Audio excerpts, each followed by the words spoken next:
आपको मतलब किस टाइप से वो देख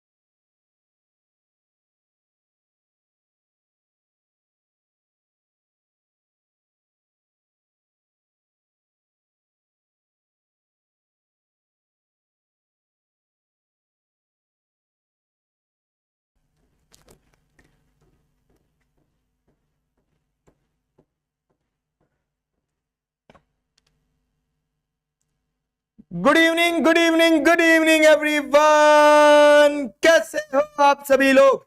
स्वागत है आप सभी का आज के इस सेशन में। I hope you people are doing good. ठीक हो, मस्त हो और बेहतरीन हो। स्वागत है आप सभी का आज के इस पोल सेशन में। ओ पोल सेशन कहाँ है, आदत हो गई पोल सेशन की यार। I miss poll sessions. Poll session में बहुत मजा आता था। लाइव पोल सेशन होते थे ना। पोल सेशन करवा दें क्या? करवाएंगे। मेरे दिमाग में एक बहुत बढ़िया प्लान है, एक बार अपना पूरा ये कंप्लीट हो जाए, क्या बोल सकते हैं, जो अपना क्रैश कोर्स चल रहा है, इसके बाद में I have something for you people, special for you people. जैसे मैंने अभी एक यूट्यूब वाले बच्चों के लिए एक वो चीज निकाली है, शॉर्ट सीरीज। कितने बच्चों ने देखी है शॉर्ट सीरीज? देखिए वो शॉर्ट सीरीज।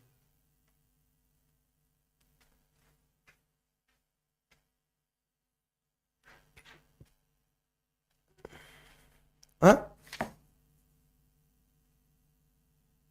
देखो, वाह यार।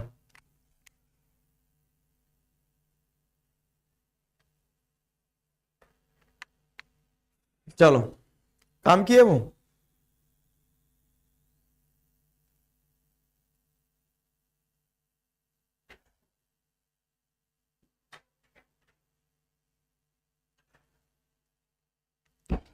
ठीक है, आ जाओ एक बार सारे बच्चे जल्दी से ज्वाइन हो जाओ, फिर शुरू करते हैं अपन।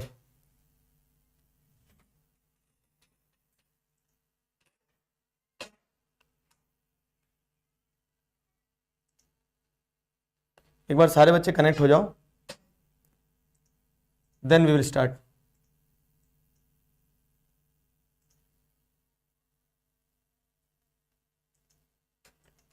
ओके फाइन, बढ़िया बेहतरीन। बैकलो, मैं बहुत परेशान हूं। मेरे मैथ्स के टीचर कह रहे थे कि तुम मेरे पास ट्यूशन पढ़ने नहीं आए, इसलिए तुम्हारे प्रैक्टिकल एग्जाम के नंबर नहीं देंगे। किसी भी सब्जेक्ट में मन नहीं के क्या करूं? कुछ नहीं है, प्रिंसिपल को जाके बोल दो कि मैथ्स के टीचर मेरे साथ ऐसा कर रहे हैं। ऐसा थोड़ी ना होता है बाबू। कैसे नहीं देंगे नंबर? ट्यूशन नहीं करते क्या नंबर नहीं देंगे? यार ये तो टीचर के नाम पे कलंक हो गए। फिर अगर आप अपने ईगो को सेटिस्फाई करने के लिए बच्चे के, अगर बच्चा पोटेंशियल रखता है तो नंबर दो, तुम्हारे कुछ भी लफड़े हो बच्चे के साथ। और अगर बच्चे में पोटेंशियल नहीं है तो चाहे वो तुम्हारे पास ट्यूशन आए ना आए, उसको जो नंबर मिलना चाहिए वो मिलना चाहिए। देखो पता है, हम एज ए ह्यूमन बीइंग क्या करते हैं ना, हम चीजों को कॉम्प्लिकेट करते हैं। चीजें बहुत आसान होती है अगर आप एक प्रिंसिपल पकड़ लो बस, कि जो सही है वो सही है, जो गलत है वो गलत है, खत्म बात। तो ना कोई पार्शियलिटी होगी, ना कोई भेदभाव होगा, ना कोई फेवरेटिज्म होगा, कुछ नहीं। सबके लिए एक समान रहो, कुछ नहीं करना है, जो हो वो रहो बस। तुम्हारे टीचर को एक क्लिप पहुंचा देना तुम। चलो, प्रणय गिरी शुरू करें बेटा। चलिए आ जाओ, चैट बंद, काम चालू।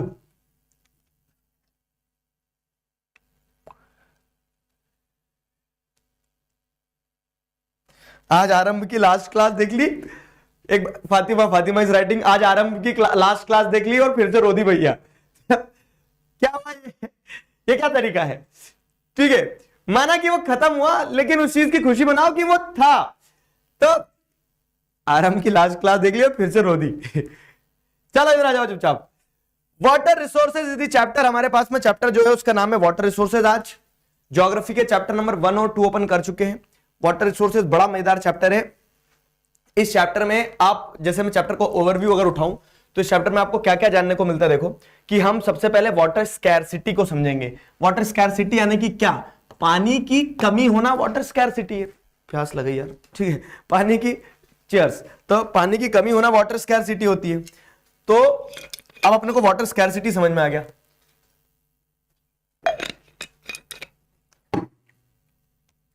पानी की कमी होना वाटर स्कैरसिटी होती है। अब पानी की कमी क्यों है, तो उसके मल्टीपल कॉजेज होते हैं, अलग अलग कारण होते हैं कि पानी की कमी क्यों है। तो जो मल्टीपल कॉजेज हैं उन कॉजेज को अपन समझते हैं कि मल्टीपल कॉजेज क्या है, पानी की कमी क्यों है, क्या कारण हो सकते हैं। ठीक है, कॉजेज को समझेंगे। अब इसी के पैरेलल में अपन जैसे देखेंगे ना, तो जब पानी की कमी है तो भाई साहब रबड़ क्यों नहीं चल रही है इसमें, बोर्ड भी क्या है यार, बोर्ड ही है। तो पानी की कमी को अपन वाटर स्कैरसिटी बोलेंगे। और पानी की कमी क्यों है, तो पानी की कमी होने के पीछे मल्टीपल रीजंस हो सकते हैं। पानी की कमी होने के पीछे मल्टीपल रीजंस हो सकते हैं। इसीलिए क्या है, इसीलिए उसे कंजर्व करना जरूरी है। इसीलिए there is need for water conservation, कि पानी की कमी है तो वाटर को कंजर्व किया जाए। अब कैसे कंजर्व करोगे वो अपने आप में एक क्वेश्चन है। ठीक है, कैसे कंजर्व करोगे, तो गवर्नमेंट ने कुछ स्टेप्स लिए हैं और वो सारी चीजें, तो वो तरीके हैं जिनसे आप वाटर स्कैरसिटी को या फिर मतलब पानी को कंजर्व कर सकते हो। ठीक, अब चैप्टर में एक एस्पेक्ट चैप्टर का ये, चैप्टर को अगर अपन बाइफरकेट करें तो चैप्टर का एक पार्ट ये रहेगा जिसमें हम वाटर स्कैरसिटी के कॉन्सेप्ट को, वाटर स्कैरसिटी क्यों है, कैसे आप क्या कर सकते हो वाटर स्कैरसिटी को टैकल कर सकते हो, वो सारी चीजें पढ़ लेंगे चैप्टर के एक पार्ट में। ठीक है, वो सारी चीजें अपन, ठीक है, चैप्टर के एक पार्ट में पढ़ लेंगे। दूसरा जैसे अगर अपन देखें तो दूसरा क्या है, मल्टीपर्पस रिवर्स प्रोजेक्ट के बारे में बताया गया है। तो ये समस्या है, उसका समाधान ये है कि वाटर कंजर्वेशन अगर आपको करना है तो मल्टीपर्पस रिवर प्रोजेक्ट एक तरीका है जिससे आप क्या कर सकते हो, वाटर कंजर्वेशन कर सकते हो। तो मल्टीपर्पस रिवर प्रोजेक्ट्स क्या होते हैं, मल्टीपर्पस रिवर प्रोजेक्ट जैसे अगर आप देखोगे तो मल्टीपर्पस रिवर प्रोजेक्ट्स, उसका मीनिंग समझेंगे कि डैम होते हैं, डैम का क्या यूज होता है, वो सारी चीजें।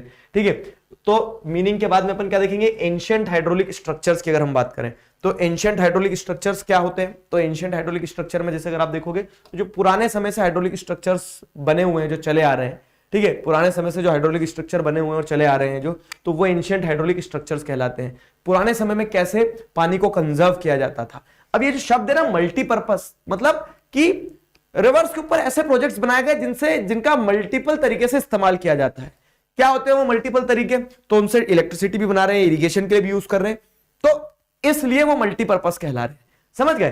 फिर मल्टीपर्पस रिवर प्रोजेक्ट्स के कुछ पॉजिटिव साइड भी है कि इनसे क्या फायदा हो रहा है, और कुछ नेगेटिव साइड्स भी है। तो चैप्टर में हम बेसिकली वाटर स्कैरसिटी के कॉन्सेप्ट को समझते हैं, उसके बाद में अपन मल्टीपर्पस रिवर प्रोजेक्ट को समझते हैं। अब जब इनके नेगेटिव हैं तो मल्टीपर्पस रिवर प्रोजेक्ट्स का एक अल्टरनेटिव है रेन वाटर हार्वेस्टिंग। तो जिसमें रेन वाटर हार्वेस्टिंग वाले टॉपिक के अंदर ये बताया गया है कि बारिश का पानी जो है उसको छोटे स्तर पे आप अगर बचा ले रहे हो तो भी बहुत कुछ कर ले रहे हो। तो छोटे स्तर पर कैसे बचा रहे हो, तो various types of rain water harvesting system पढ़ते हैं। Rooftop rain water harvesting system के बारे में पढ़ते हैं कि अलग अलग तरह के रेन वाटर हार्वेस्टिंग सिस्टम होते हैं। एक सिस्टम जो होता है rooftop rain water harvesting system होता है एक, ठीक है, rooftop rain water harvesting system पढ़ेंगे। तो ये ब्रॉड टॉपिक्स हैं चैप्टर के, ठीक है, ये ब्रॉड टॉपिक्स हैं। चैप्टर की रूपरेखा समझ में आई कि चैप्टर को अपन 3 डिपार्टमेंट्स में कैसे बांट के क्या क्या चीजें समझ सकते हैं। ये यहां तक क्लियर हुआ, बताओ। हाँ जी, हाँ जी, चैप्टर की ब्रॉड पिक्चर समझ में आ गई।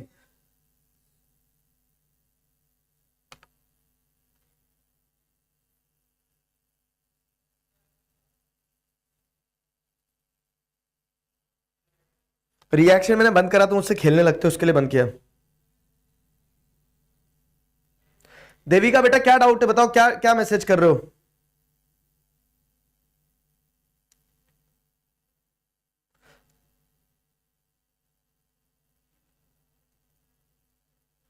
क्लियर हो गया।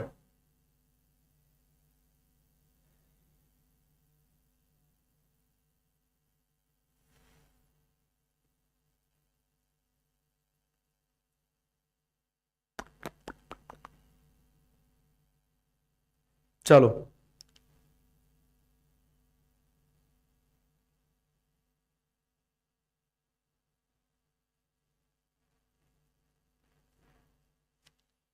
चलिए,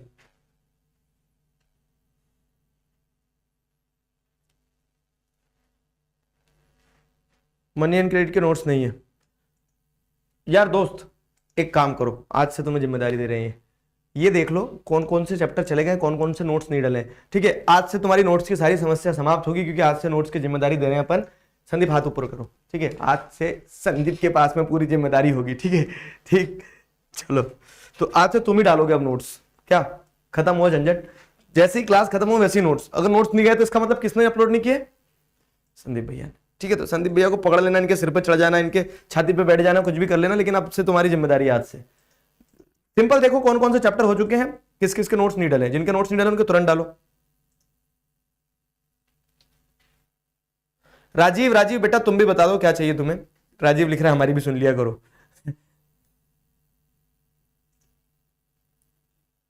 ठीक,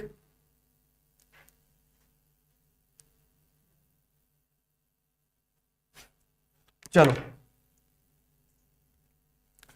शुरू कर दें। 10-15 मिनट तो शुरू करने में निकाल देते हो। तो ये ओवरव्यू है चैप्टर का। वाटर स्कैरसिटी के साथ शुरू करते हैं, आ जाओ। वाटर स्कैरसिटी के साथ शुरू करते हैं। तो वाटर स्कैरसिटी से आपको क्या समझ में आता है, क्या वाटर स्कैरसिटी का मीनिंग क्या है? तो unavailability of water due to the variations in seasonal and annual precipitation. ठीक है, सीजनल और एनुअल प्रेसिपिटेशन में जो वेरिएशंस आपको देखने को मिलते हैं, सीजनल और एनुअल प्रेसिपिटेशन में जो वेरिएशंस आपको देखने को मिलते हैं, क्या वेरिएशन देखने को मिलते हैं सीजनल और एनुअल प्रेसिपिटेशन में? तो ये हमें क्लियर कट तरीके से समझ में आता है कि कभी कभी क्या हो रहा है ना, बारिश के समय तो बहुत पानी रहता है, लेकिन आप देखते हैं गर्मी के समय क्या होता है, सूखा पड़ जाता है। तो आपको देखने को मिल रहा है कि एक सीजन में पानी है, एक सीजन में पानी नहीं है, मतलब दूसरे सीजन में क्या है, वाटर की स्कैरसिटी है। तो जब वाटर अनअवेलेबल है, ठीक है, unavailability of water due to variation in seasonal and annual precipitation. तो सीजनल और एनुअल प्रेसिपिटेशन यानी कि ऊपर से जो बारिश हो रही है, तो कभी कभी साल भर बारिश नहीं हुई है, कभी कभी एक सीजन में पानी है, लेकिन दूसरे सीजन में गर्मियों में हमारे बोरवेल जो होते हैं वो सूखना शुरू हो जाते हैं। तो इस स्थिति को आप क्या कहेंगे, इस स्थिति को आप वाटर स्कैरसिटी कहेंगे। वाटर स्कैरसिटी में मेन कंपोनेंट क्या है, अनअवेलेबिलिटी ऑफ वाटर। अब कभी कभी ऐसा भी होता है कि पानी है, जैसे समुद्र में क्या है, वाटर वाटर एवरीवेयर, चारों तरफ पानी है, but not a single drop to drink, लेकिन पीने योग्य पानी नहीं है। पानी तो है, चारों तरफ पानी है समुद्र में अगर आप देखोगे तो, लेकिन पीने योग्य नहीं है, तो वो भी किसी काम का पानी नहीं है। ठीक है, वो पानी भी किसी काम का पानी नहीं है। तो इसीलिए आपको समझना होगा कि वाटर स्कैरसिटी के दो एस्पेक्ट है, एक क्वालिटेटिव एक क्वांटिटेटिव। मेन चीज ये है कि जब पानी नहीं होगा तो वो वाटर स्कैरसिटी कहलाता है। ठीक है, अब सवाल ये आता है कि वाटर स्कैरसिटी तो समझ में आ गया कि किसी सीजन में पानी ना होना, या फिर साल भर अगर बारिश की कमी, बारिश नहीं हुई तो उसको आप अनअवेलेबिलिटी ऑफ वाटर कहोगे, उसी को वाटर स्कैरसिटी कहेंगे। तो इसके कॉजेस क्या है, इसके कारण क्या हो सकते हैं, वाटर स्कैरसिटी के कारण क्या हो सकते हैं? तो वाटर स्कैरसिटी के कारण जैसे अगर आप देखोगे तो कारण है ओवर एक्सप्लॉयटेशन। ठीक है, कारण है ओवर एक्सप्लॉयटेशन, कि जब हम क्या करते हैं, वाटर रिसोर्सेज को ओवर एक्सप्लॉइट करते हैं। वाटर रिसोर्सेज को ओवर एक्सप्लॉइट करते हैं इन द सेंस कि आप अगर क्या कर रहे हो, आप अगर ग्राउंड वाटर टेबल है, तो ग्राउंड वाटर टेबल को अननेसेसरी उसमें से क्या है, खूब सारा पानी निकाल रहे हो जिसकी रिक्वायरमेंट नहीं थी। ठीक है, तो दिखती बात है कि ग्राउंड वाटर टेबल नीचे डिक्लाइन होगा, तो अब आप फिर पानी निकालने की कोशिश करोगे तो फिर वहां से पानी थोड़ी ना मिलेगा आपको। तो ओवर एक्सप्लॉयटेशन, जैसे वेल हो गया, ट्यूबवेल हो गया, ये सारी चीजें हो गया। Excessive use and unequal access to water. ठीक है, कहीं कहीं पे क्या है, अच्छी सोसाइटीज है तो वहां 4-4 बोरवेल, कहीं पानी के लिए लोगों को लाइन लगना पड़ रहा है, ये एक कारण होता है वाटर स्कैरसिटी का। ठीक है, पॉपुलेशन ग्रोथ, जब जनसंख्या बढ़ती है तो उस कारण भी क्या होता है, ऑटोमेटिकली पॉपुलेशन के बढ़ने से क्या होगा कि जो रिसोर्स हैं, वाटर रिसोर्स, वो ट्यूबवेल हो सकते हैं, वेल हो सकते हैं, जहां से भी पानी मिल रहा है, रिवर्स हो सकती है, उसके ऊपर ज्यादा प्रेशर रहेगा, ज्यादा लोगों की प्यास बुझाना होगी, तो वो पानी के रिसोर्स तो खत्म होंगे ही ना, पानी के रिसोर्स में कमी आएगी ही आएगी। Wastage of fresh drinking water, fresh drinking water waste हो रहा है, पीने योग्य साफ पानी से आप गाड़ियां धो रहे हो, तो वो भी पानी की कमी को उत्पन्न करेगा। साथ ही साथ क्या है, इंटेंसिव इंडस्ट्रियलाइजेशन एंड अर्बनाइजेशन, जब खूब तेजी से इंडस्ट्रियलाइजेशन हो रहा है और अर्बनाइजेशन हो रहा है, इंडस्ट्रीज पे इंडस्ट्रीज आई जा रही है और शहर के शहर बनते जा रहे हैं, तो वो पूरे कंक्रीट जंगल्स बन जाएंगे, नीचे ग्राउंड वाटर नीचे पर्कुलेट नहीं होगा, तो ये प्रॉब्लम्स आ सकती है। तो इंटेंसिव इंडस्ट्रियलाइजेशन और urbanization creates a problem. Agriculture as one of the major exploiter of ground water. ठीक है, खेती में जो पानी का इस्तेमाल किया जाता है, तो खेती में क्या करते हैं, ग्राउंड वाटर टेबल से पानी पंप किया जाता है, जैसे ट्यूबवेल वगैरह से। ठीक है, तो वो पानी जो पंप आउट किया जाता है, बोलोगे सर पानी पंप आउट करके वापस खेत में तो डाल देते हैं, लेकिन वो खेत में डालते हैं, आधा इवोपरेट हो जाता है, आधा प्लांट्स अब्सॉर्ब कर लेते हैं, तो उतना पानी वापस जाता नहीं है ना नीचे। तो खेती में सबसे ज्यादा ग्राउंड वाटर को क्या किया जाता है, एक्सट्रैक्ट किया जाता है, एंड दैट क्रिएट्स प्रॉब्लम। तो ये कुछ कॉजेज हैं जिससे आपको क्वांटिटी में पानी की कमी होते देखने को मिलेगी, कि क्वांटिटेटिव रीजन हो गया कि due to these factors the quantity of water per head will decline, पानी की जो है आपको कमी महसूस होगी, the quantity of water will decline, ये एक कारण हुआ। ठीक है, क्वांटिटी ऑफ वाटर जो है डिक्लाइन हो गया है। दूसरा क्या है, अब दूसरा ये है कि areas receiving heavy rainfall also face water shortage. कभी कभी क्या होता है ना, वो एरिया जहां पे खूब बारिश हो रही है, जैसे मैंने बताया कि कोस्टल एरियाज में जब साइक्लोन आते हैं तो इतनी बारिश होती कि सब डूबने लगता है, बाढ़ आ जाती है, लेकिन उस बाढ़ में भी आप क्या बोलोगे कि पानी की कमी हो गई। क्यों? क्योंकि तब फ्रेश वाटर, साफ पीने योग्य पानी नहीं बचता है। इतनी बारिश होती है कि फ्रेश वाटर की कमी होने लगती है, इतनी बारिश होती है कि फ्रेश वाटर की कमी होने लगती है। तो ये भी एक कारण है, ये भी एक कॉज है एक तरह से वाटर स्कैर्सिटी का। और ये क्या है, ये क्वालिटेटिव स्कैर्सिटी को दर्शाता है। क्वालिटेटिव स्कैर्सिटी मतलब क्या है कि क्वांटिटी तो है आपके पास, ठीक है, आपके पास में बहुत सारी क्वांटिटी में क्या है, आपके पास में बहुत सारी क्वांटिटी में पानी तो है, लेकिन the amount of water you have is not usable, वो पानी यूजेबल नहीं है। तो क्वालिटेटिव स्कैर्सिटी कहेंगे उसे हम, ठीक है, कि वो जो पानी है लेकिन वो डिजायर्ड क्वालिटी में नहीं है, तो इसलिए वो क्वालिटेटिव स्कैर्सिटी कहलाएगा। Got my point? तो वाटर स्कैर्सिटी क्या है, उसके कॉजेस क्या है, क्वालिटेटिव और क्वांटिटेटिव दोनों कॉजेस समझ में आ गए वाटर स्कैर्सिटी के? बताओ।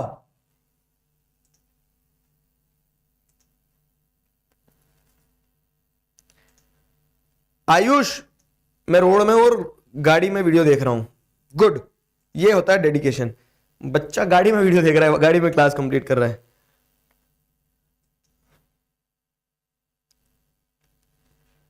चलो,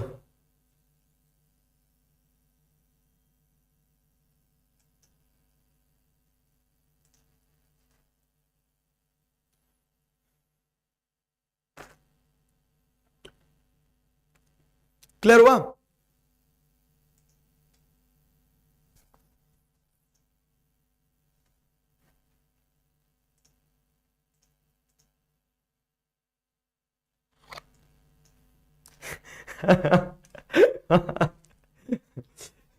कल एक सवाल पूछा था अपन ने कि अपने अपने पापा मम्मी से पूछना कि लव मैरिज करने देंगे कि नहीं कास्ट के बाहर। तो पीयूष रंजन बोल रहा है सर मैंने होमवर्क कर लिया है, और होमवर्क में आंसर जो मिला वो ये मिला है कि पापा बोल रहे हैं कास्ट में रहकर लव मैरिज कर लेना, और 2 चप्पल भी मारी। ठीक है, तो वो रिवॉर्ड भी मिल गया बेटा तुम्हें, ठीक है। चलो, समझ में आया यहां तक? टेस्ट नंबर 2 करा कि नहीं करा?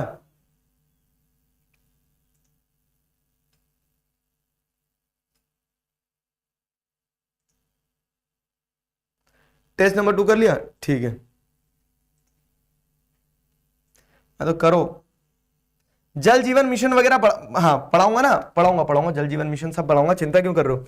देखो क्या हुआ, तो हमने वाटर स्कैर्सिटी क्या है वो समझ लिया, क्या अनअवेलेबिलिटी ऑफ वाटर को आप वाटर स्कैर्सिटी से जोड़ोगे। It may be due to the seasonal और annual decrease in the precipitation. इसके अलावा पानी की कमी होने के बहुत सारे कॉजेज हैं, तो कुछ क्वांटिटेटिव कॉज हैं, जैसे ये सारे क्वांटिटेटिव कॉज हैं, फाइन, कि ओवर एक्सप्लॉयटेशन हो रहा रिसोर्सेज का, अनइक्वल एक्सेस है। अनइक्वल एक्सेस मतलब क्या है कि कुछ पानी की कमी नहीं है, जैसे हम ऐसे बोल रहे हैं ना कि दुनिया में काम की कमी नहीं है, काम करने वाले लोगों की कमी है, कि लोग नहीं है ऐसे जो काम कर पाए, समझ रहे हो। तो आपको यह चीज समझना होगी अब क्या, कि मतलब इस चीज को कनेक्ट करना है वैसे क्या, कि दुनिया में काम की कमी कहीं नहीं है, 1% काम की कमी नहीं है, लेकिन काम करने वाले लोग नहीं है। तो वैसे ही दुनिया में पानी की कमी नहीं है, लेकिन क्या अनइक्वल एक्सेस है। बड़े बड़े 5 स्टार होटल में इतना पानी है जितने पानी में शायद एक मोहल्ला अपना एक दिन का पानी का खर्चा निकाल सकता है, लेकिन वो उतना पानी एक रूम में वेस्ट होता है। तो अनइक्वल एक्सेस टू वाटर है, ये एक क्वांटिटेटिव रीजन बन रहा है। और वैसे ही कहीं कहीं क्वालिटेटिव रीजन भी है पानी के, कि पानी तो है लेकिन पानी सारा प्रदूषित है, तो क्वालिटेटिव स्कैरसिटी ऑफ वाटर आपको देखने को मिल जाएगी। ठीक है, अब ये समस्या हो गई है, this is the problem, this is the cause of water scarcity, these are the causes of water scarcity. अब वाटर स्कैरसिटी को आप, ये कॉज हो गया, वाटर स्कैरसिटी को से बचने का सोल्यूशन क्या है। ठीक है, ये कॉज हो गए वाटर स्कैरसिटी के। अब सोल्यूशन पे बात करते हैं अपना जाओ। तो सोल्यूशन की अगर हम बात करें ना, तो सोल्यूशन सिंपल ये है, देखो कि सोल्यूशन ये है कि गवर्नमेंट ऑफ इंडिया, ठीक है, bye announcing the Jal Jeevan mission tried to ensure water to everyone.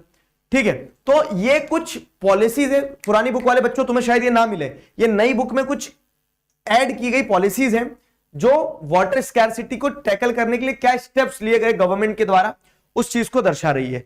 तो वाटर स्कैरसिटी उसके कॉज हो गए। अब अपन कॉज के बाद में अपन क्या देख रहे हैं, सोल्यूशन पे फोकस कर रहे हैं, जो स्टेप्स गवर्नमेंट के द्वारा ली गई है। तो गवर्नमेंट ऑफ इंडिया ने जल जीवन मिशन अनाउंस किया, ये नई बुक में सारी चीजें ऐड हुई है, सिलेबस का पार्ट है। जल जीवन मिशन क्या है, तो इस मिशन के तहत क्या होगा कि according to this mission every household, rural household, ठीक है, will be assured of portable pipe water. ठीक है, कि हर गांव में, हर गांव के एक घर में 55 litre per capita per day पानी, ठीक है, पहुंचाने का प्रयास है। ठीक है, और वो कैसे, थ्रू टैप वाटर, मतलब नल लगा दिए। जल जीवन मिशन का ऑब्जेक्टिव ये है जिसके थ्रू क्या है, हर गांव में, हर घर में 55 लीटर पर डे पानी आप पहुंचा सको थ्रू टैप। ठीक है, तो नल के कनेक्शन दे दिए गए। ये एक प्रयास किया गया है सरकार के द्वारा वाटर स्कैरसिटी को टैकल करने के लिए। दूसरा वाटर स्कैरसिटी को टैकल करने के लिए क्या है, अटल भूजल योजना, अटल जल भी है इस स्कीम का नाम। अटल भूजल योजना क्या है, इस स्कीम के तहत जो वाटर स्ट्रेस्ड डिस्ट्रिक्ट थे ना, ठीक है, अलग अलग स्टेट्स में जहां पे पानी की विशेष रूप से कमी है, उन स्टेट्स में फंड अलोकेट किया जाएगा कि पानी की कमी, पता है पानी की कमी होने से तो होती है, लेकिन लोगों के माइंडसेट की कमी से भी होती है। जैसे जिन्हें नहीं पता है कि वाटर एक बहुत एसेंशियल रिसोर्स है, उसके बचाना है, वो लोग क्या करते हैं, व्यर्थ पानी बहा रहे हैं। ठीक है, नल खुले छोड़ दिए। तो पानी तो है लेकिन उस पानी को खत्म होने से बचाना है, तो हमें क्या करना होगा, ठीक है, लोगों के अंदर बिहेवियर चेंज लाना होगा। ठीक है, बिहेवियर चेंजेस इंट्रोड्यूस करना होगा। ठीक है, ताकि क्या हो सके, कंजर्वेशन हो सके प्रॉपर तरीके से वाटर रिसोर्सेज का। फाइन, तो अटल भूजल योजना जैसे जो है, तो दिस इज एन स्कीम जिसका ऑब्जेक्टिव है to bring the behaviour change in the community from the prevailing attitude of consumption to conservation. जो लोग कंज्यूम करे जा रहे रिसोर्सेज को, तो उनको सिखाया जाए कि नहीं, कंजर्व भी करना है। ठीक है, and smarter ways and smart water management in water stress district. तो जिन डिस्ट्रिक्ट्स में पानी की कमी है, जो वाटर स्ट्रेस डिस्ट्रिक्ट है, वहां पे प्रॉपर तरीके से क्या हो, हम ऐसा कुछ कर पाए कि प्रॉपर कंजर्वेशन हो जाए वाटर रिसोर्सेज का। ठीक है, ये हो गया अटल भूजल योजना, अटल भूजल योजना। फिर क्या है, प्रधानमंत्री कृषि सिंचाई योजना, ये भी एक स्कीम है जो आपकी बुक में दी है। मैंने बॉक्स बुक के बीच में जहां भी जो भी स्कीम दी है वो सारी डाल दी है, ताकि स्कीम आप एक बार देख लो, क्योंकि नए बच्चे, नई बुक जिनके पास नहीं है बच्चे, उनकी बुक में नहीं होगा ये। जैसे प्रधानमंत्री कृषि सिंचाई योजना, अब प्रधानमंत्री, प्राइम मिनिस्टर ने स्कीम लाए इसके लिए, प्रधानमंत्री कृषि मतलब खेती, सिंचाई मतलब जो इरिगेशन होता है। तो इरिगेशन के लिए क्या है, ये एक ऐसी स्कीम है जिसके चलते क्या है कि physical access of water on the farms and expand cultivable area under assured irrigation.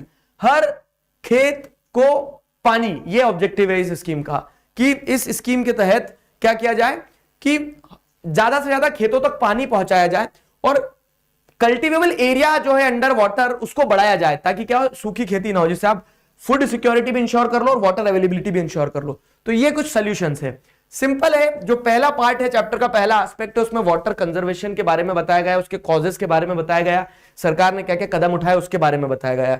अब यहां से क्या है, यहां से एक कंक्लूसिव रिमार्क निकल के आता है हमारा कि what is the need for water conservation management. पानी को कंजर्व करने की और मैनेज करने की जरूरत क्यों है, क्योंकि हमें पता है कि वो एक स्कार्स रिसोर्स है। ठीक है, उसकी कमी है, अगर आप उसको सही तरीके से इस्तेमाल नहीं करोगे तो वो क्या होगा, वो खत्म हो जाएगा एक दिन। ठीक, तो conservation is essential to safeguard ourselves from health hazards.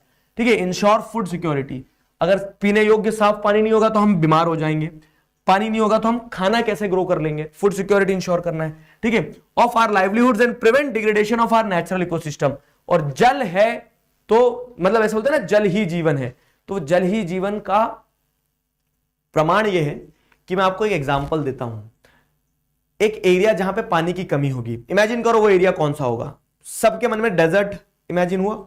अब डेजर्ट को विजुअलाइज करो तो आपको समझ में आएगा कि कैसा वीरान है, स्केलेटन पड़े हैं जानवरों के, ठीक है, चील उड़ रही है ऊपर, धूप है, कोई हरियाली नहीं है, दूर तक बंजर जमीन दिख रही है, ठीक है। और एक जगह मैं बोल रहा हूं जहां क्या है, जहां पानी है। तो अब आपने जैसे ही विजुअलाइज किया होगा जहां पानी है तो आप हरियाली विजुअलाइज कर रहे होंगे, वहां तितलियां होंगी, वहां जान होंगी, सारी चीजें होंगी, ठीक है।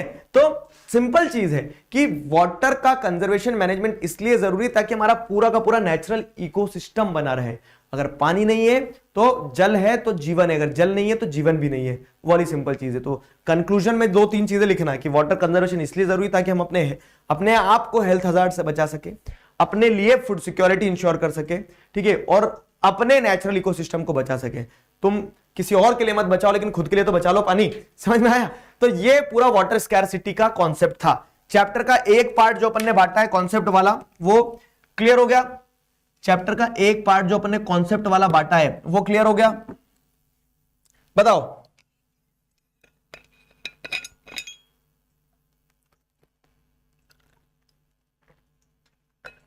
इसी बात पे सब एक एक बार पानी पियो।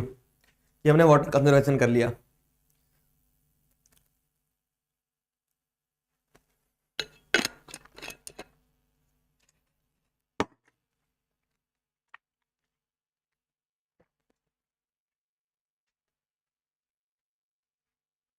ठीक है, क्लियर है?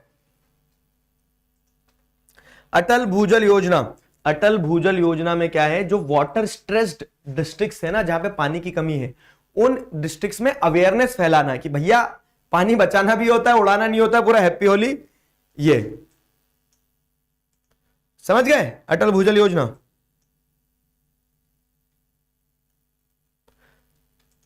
क्वालिटेटिव स्कैरसिटी का मतलब ये होता है कि जब पानी तो है, जैसे कि एग्जांपल बता रहा हूं कि मेरे पास पानी नहीं है, प्यास लग रही मुझे, तो पानी की कमी है, लेकिन मेरे पास ये बॉटल है, बॉटल के अंदर पानी ना होना मतलब क्या है कि पानी की कमी है। लेकिन अगर बॉटल भी है, बॉटल के अंदर पानी भी है, लेकिन वो पानी के अंदर जहर मिला दिया किसी ने, ठीक है, तो नहीं, ठीक है, अपने ही आदमी, तो क्या होगा? तो आपको क्या समझ में आएगा? तो आपको ये समझ में आएगा कि पानी है लेकिन क्वालिटी वाइज पानी नहीं है आपके पास। क्वालिटेटिव क्या है? क्वालिटेटिव स्कैरसिटी हो गई है कि गुड क्वालिटी ऑफ वाटर नहीं है।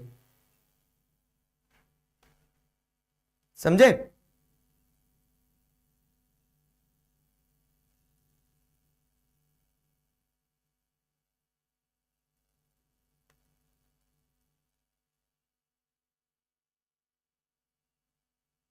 क्या हो गया? चलो एक गिलास पानी हो जाए दिगराज सर के नाम।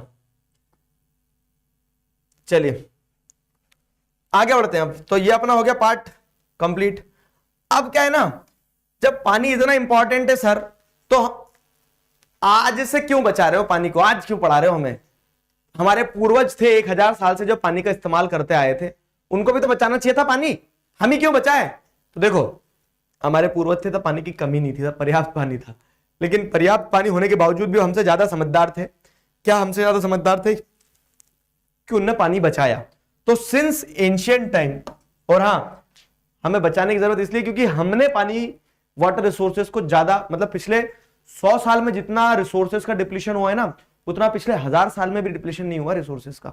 तो अगर हम यहां देखें तो हाइड्रोलिक स्ट्रक्चर जो है एंशिएंट इंडिया में, वो बहुत पहले से है। एंशिएंट इंडिया मतलब पुराने समय से ही आप देखोगे तो किसी ना किसी तरह से पानी को बचाने के लिए क्या किए गए हैं, स्ट्रक्चर्स बनाए गए हैं, जिन्हें हम क्या कहते हैं, जिन्हें हम हाइड्रोलिक स्ट्रक्चर्स कहते हैं। तो जैसे अगर आप देखोगे तो इस पे 5 नंबर का एक क्वेश्चन बनता है एग्जाम में, ध्यान रखना कि since ancient India there were various types of hydraulic structures for the conservation of water.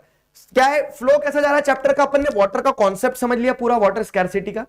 अब वाटर स्कैरसिटी है, समस्या है, समाधान है कि कैसे कंजर्व करोगे। तो पुराने समय में वाटर कंजर्वेशन के लिए हाइड्रोलिक स्ट्रक्चर्स बनाए गए थे। हाइड्रोलिक स्ट्रक्चर्स मतलब कि कुछ कुछ जैसे कुआं हो गया, ठीक है, एक बावड़ी हो गई, तो ये सब क्या है ना, ये सब हाइड्रोलिक स्ट्रक्चर्स है कि जहां पे पानी को किसी ना किसी तरह से क्या किया जाता है, पानी को किसी ना किसी तरह से कंजर्व किया जाता है। तो hydraulic structures since ancient India अगर हम देखते चले तो सबसे पहला तो क्या है कि सोफिस्टिकेटेड वाटर हार्वेस्टिंग सिस्टम था श्रृंगावेरापुरा नियर इलाहाबाद में। ठीक है, इलाहाबाद में आपको क्या देखने को मिल रहा है, इलाहाबाद के पास में श्रृंगावेरापुरा जो एरिया है, ठीक है, इलाहाबाद के पास में, वहां पे एकदम सोफिस्टिकेटेड वाटर हार्वेस्टिंग की, पानी जो है तो उसको कैसे कंजर्व किया जाए उसके स्ट्रक्चर्स आपको देखने को मिलते हैं। फाइन, डैम्स और लेक्स बनाए गए चंद्रगुप्त मौर्य के टाइम पीरियड में। फाइन, तो चंद्रगुप्त मौर्य के टाइम पीरियड में, जिससे आज से लगभग 2000 साल 2100 साल पहले अगर आप देखोगे तो चंद्रगुप्त मौर्य के टाइम पीरियड में डैम्स और लेक्स बनाए गए थे। इरिगेशन वर्क्स इन कलिंग, जो आज का उड़ीसा है ना, वहां पे इरिगेशन के लिए नहर वगैरह बनाई गई थी। नागार्जुन कोंडा, ठीक है, बेनूर, कोल्हापुर महाराष्ट्र में, तो अलग अलग जगह आपको इरिगेशन सिस्टम देखने को मिल जाएगा। तो पॉइंट्स निकल रहे हैं कि श्रृंगावेरापुरा में आपको sophisticated rain water harvesting system देखने को मिल रहा है एंशिएंट टाइम में। ठीक है, वाटर हार्वेस्टिंग सिस्टम। फिर दूसरा आपको क्या देखने को मिल रहा है कि डैम्स और लेक्स वगैरह बनाए गए चंद्रगुप्त मौर्य के टाइम पीरियड में।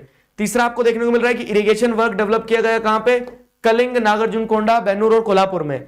चौथा आपको देखने को मिल रहा है क्या कि 14th सेंचुरी में वर्ल्ड का largest manmade artificial lake Bhopal में बनाया गया, राजा भोज के द्वारा तालाब की खुदाई करवाई गई। क्यों? क्योंकि उस समय उनको पता था कि अगर पानी स्टोर करना है शहर के लिए तो हमें एक तालाब बनवाना पड़ेगा। तो भोपाल लेक एक एग्जांपल है। पांचवा एग्जांपल ये रहा, 5 पॉइंट बनेंगे इसमें। पांचवा रहेगा कि सिरी फोर्ट जो है, ठीक है, सिरी फोर्ट जो है तो वहां पे क्या है, सिरी फोर्ट को पानी पहुंचाने के लिए हौस खास टैंक बनवाई गई इल्तुतमिश के द्वारा। कहां पे? दिल्ली में। तो हौस खास जो है, वो जो टैंक देख रहे हो ना, वो भी क्या है, वो भी एंशिएंट टाइम में लोगों को समझ में आया कि यार पानी कंजर्वेशन के लिए आपको कुछ एक हाइड्रोलिक स्ट्रक्चर चाहिए। तो ये 5 एग्जांपल्स जो है, ये 5 एग्जांपल्स ये प्रूव कर रहे हैं कि वाटर कंजर्वेशन के लिए हम आज सचेत नहीं हुए हैं। सिंस एंशिएंट टाइम हमारे जो कह सकते हैं एंशिएंट लोग थे, वो लोग भी हाइड्रोलिक स्ट्रक्चर्स बना रहे थे। और तब से ही क्या है, since time immemorial people were planning to conserve water. और उसके एग्जांपल्स ये रहे हैं। ठीक है ना, श्रृंगावेरापुरा इलाहाबाद एक एग्जांपल। दूसरा एग्जांपल चंद्रगुप्त मौर्य के टाइम पीरियड में डैम्स और लेक्स वगैरह बनाए गए। तीसरा एग्जांपल आप देखेंगे इरिगेशन सिस्टम डेवलप किया गया। चौथा भोपाल लेक वाला। और पांचवा हौस खास जो टैंक बनाया गया। ठीक है, तो ये पांचों एग्जांपल्स एंशिएंट हाइड्रोलिक स्ट्रक्चर्स के बारे में बताते हैं। आज के समय में फिर क्या कर रहे हैं सर वाटर कंजर्वेशन के लिए? आज भी तो कुछ करना चाहिए ना। तो आज के समय वाटर कंजर्वेशन के लिए क्या किया जा रहा है? प्रधानमंत्री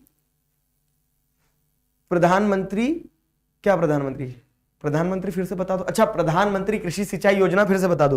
प्रधानमंत्री कृषि सिंचाई योजना में बाबू ये सिंपल चीज है कि कृषि सिंचाई यानी कि जो एग्रीकल्चरल इरिगेशन होता है ना, खेती करते हो तो खेती में पानी देना पड़ता है, तो वो कृषि सिंचाई योजना के तहत कि मतलब हर खेत को पानी, टैगलाइन है उनकी कि ज्यादा से ज्यादा एग्रीकल्चरल एरिया को एक्सपैंड किया जाए अंडर इरिगेशन। तो खेतों तक पानी पहुंचाएं। कैसे पहुंचाओगे आप? नहर के थ्रू।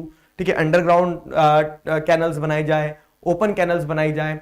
ठीक है, ताकि खेतों तक क्या पहुंच पाए, ताकि खेतों तक पानी पहुंच पाए। तो वो चीज है प्रधानमंत्री कृषि सिंचाई योजना। चलो अब dams and multipurpose river projects, इस पे आते हैं। Dams and multipurpose river projects. Dams and multipurpose river projects क्या है? तो एंशिएंट टाइम से ही वाटर कंजर्वेशन के लिए प्रयास किया जा रहा है। हम क्या कर रहे हैं भाई साहब? ठीक है, हम क्या कर रहे हैं? तो हमने डैम्स बनाए और मल्टीपर्पज रिवर प्रोजेक्ट्स बनाए। अब ये मल्टीपर्पज क्या होता है? मल्टीपर्पज मतलब कि हमने ऐसे स्ट्रक्चर्स बनाए पानी के जिसको हम मल्टीपल यूज में ले सके। ठीक है, इंटीग्रेटेड वाटर रिसोर्स मैनेजमेंट है, जिससे आप क्या कर रहे हो, पानी को कंजर्व भी कर ले रहे हो और दूसरे भी काम हो जा रहे हैं। ठीक है, तो इन्हीं को हम डैम भी बोलते हैं।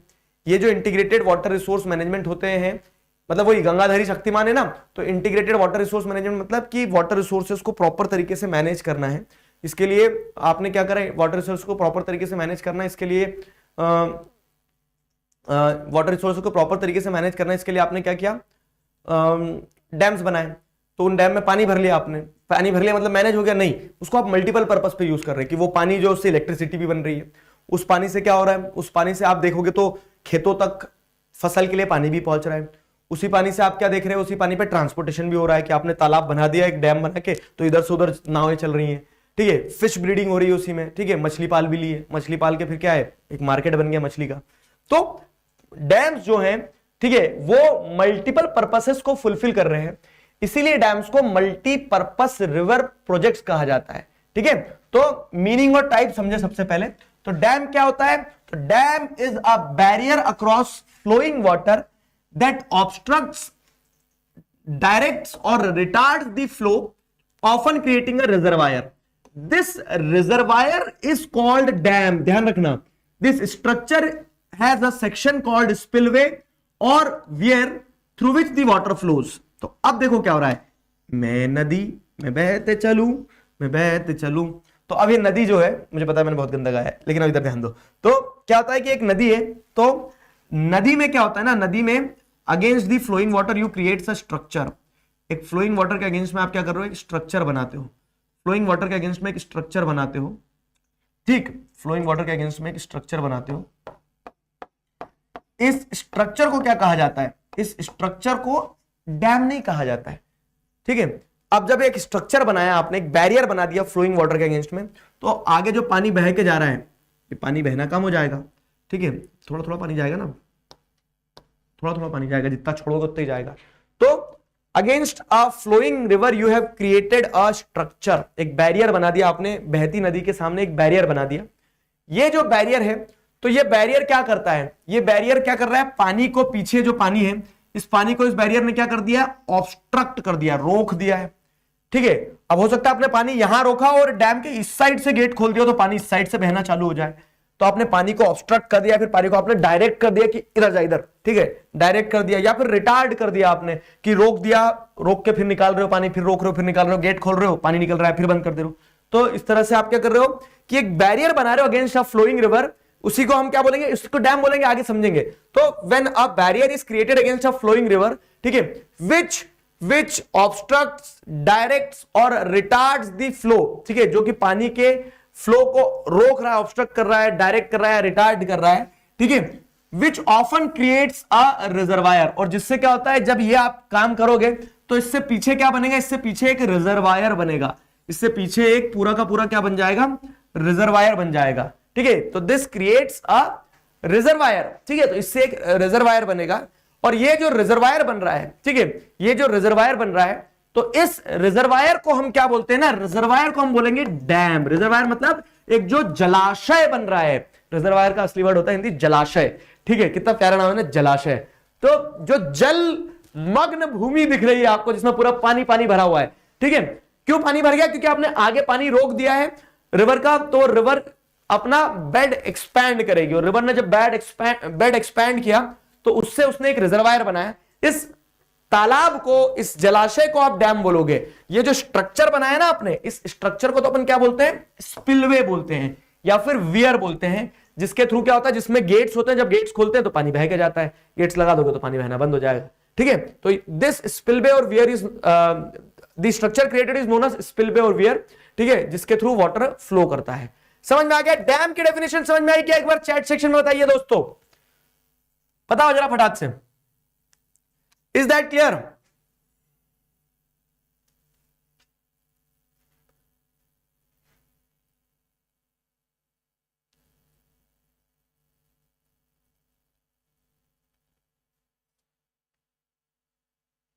बताओ.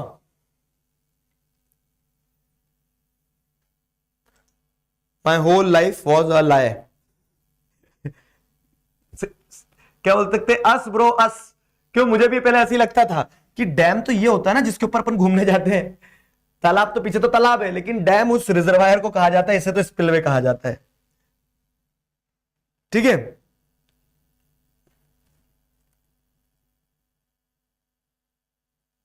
क्लियर हुआ?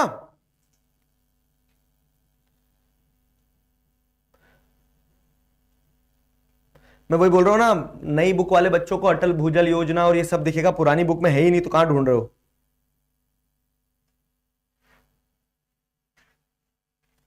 चलो, चाइना ने अर्थ की स्पीड कम कर दी डैम बनाकर.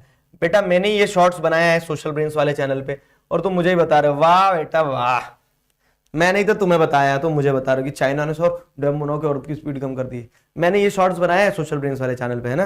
हाँ, चलो तो अब आगे बढ़ते हैं अपन. यहां से आगे बढ़ते हैं. तो यहां से आगे बढ़ने के क्या होगा देखो. तो डैम जो है ना, डैम अलग अलग तरह के होते हैं. मीनिंग तो समझ में आ गया अपने को डैम का. डैम जो होते हैं तो dams are classified according to the structure, structure के हिसाब से कोई कंक्रीट डैम कहलाएगा, कोई टिम्बर डैम कहलाएगा, ठीक है, स्ट्रक्चर के हिसाब से। जैसे आप देखोगे ना छोटे छोटे डैम होते हैं लकड़ियों से भी बन जाते हैं। बाहुबली मूवी देखी, बाहुबली, बाहुबली में देखा तुमने वो डैम तोड़ते हैं, तो वो डैम किससे बना है, लकड़ियों से तो बना है वाला डैम।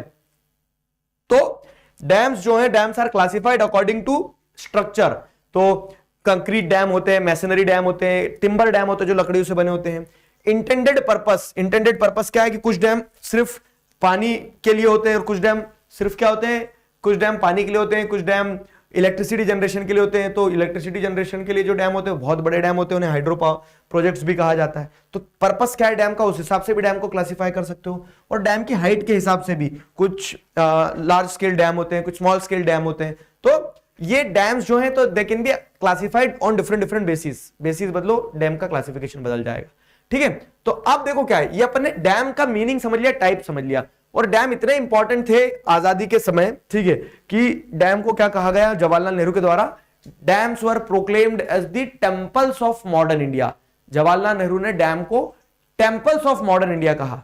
क्यों टेंपल कहा, आरती करते थे क्या यहां जाके, नहीं, टेंपल इसलिए क्योंकि डैम की मदद से क्या होगा ना, गांव में खेती किसानी के लिए पानी पहुंचेगा, और शहरों में बिजली बनेगी, ये सारी चीजें होंगी। तो रूरल एरिया और अर्बन एरिया दोनों एरियाज का ही क्या होगा, विकास होगा।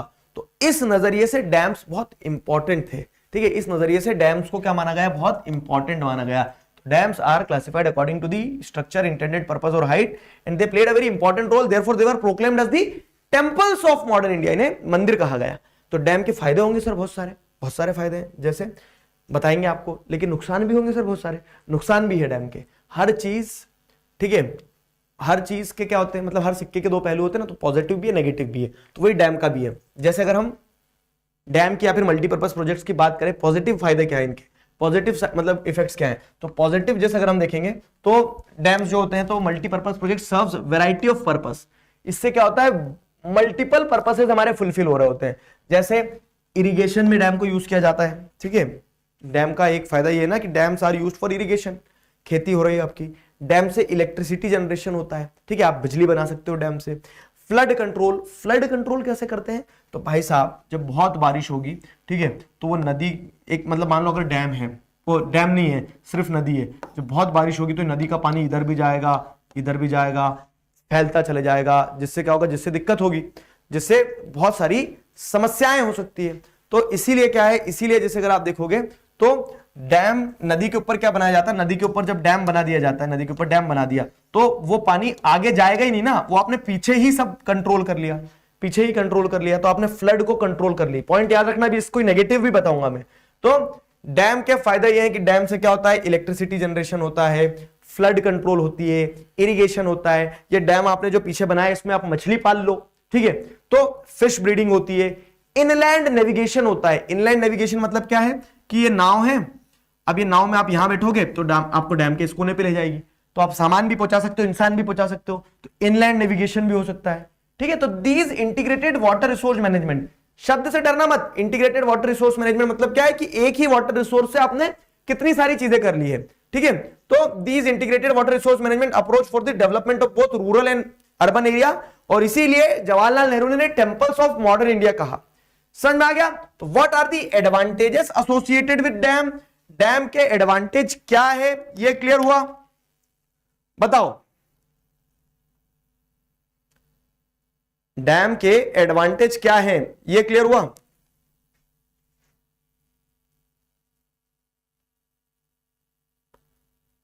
टूरिस्ट अट्रैक्शन भी है, हाँ हाँ, ये भी लिख सकते हो।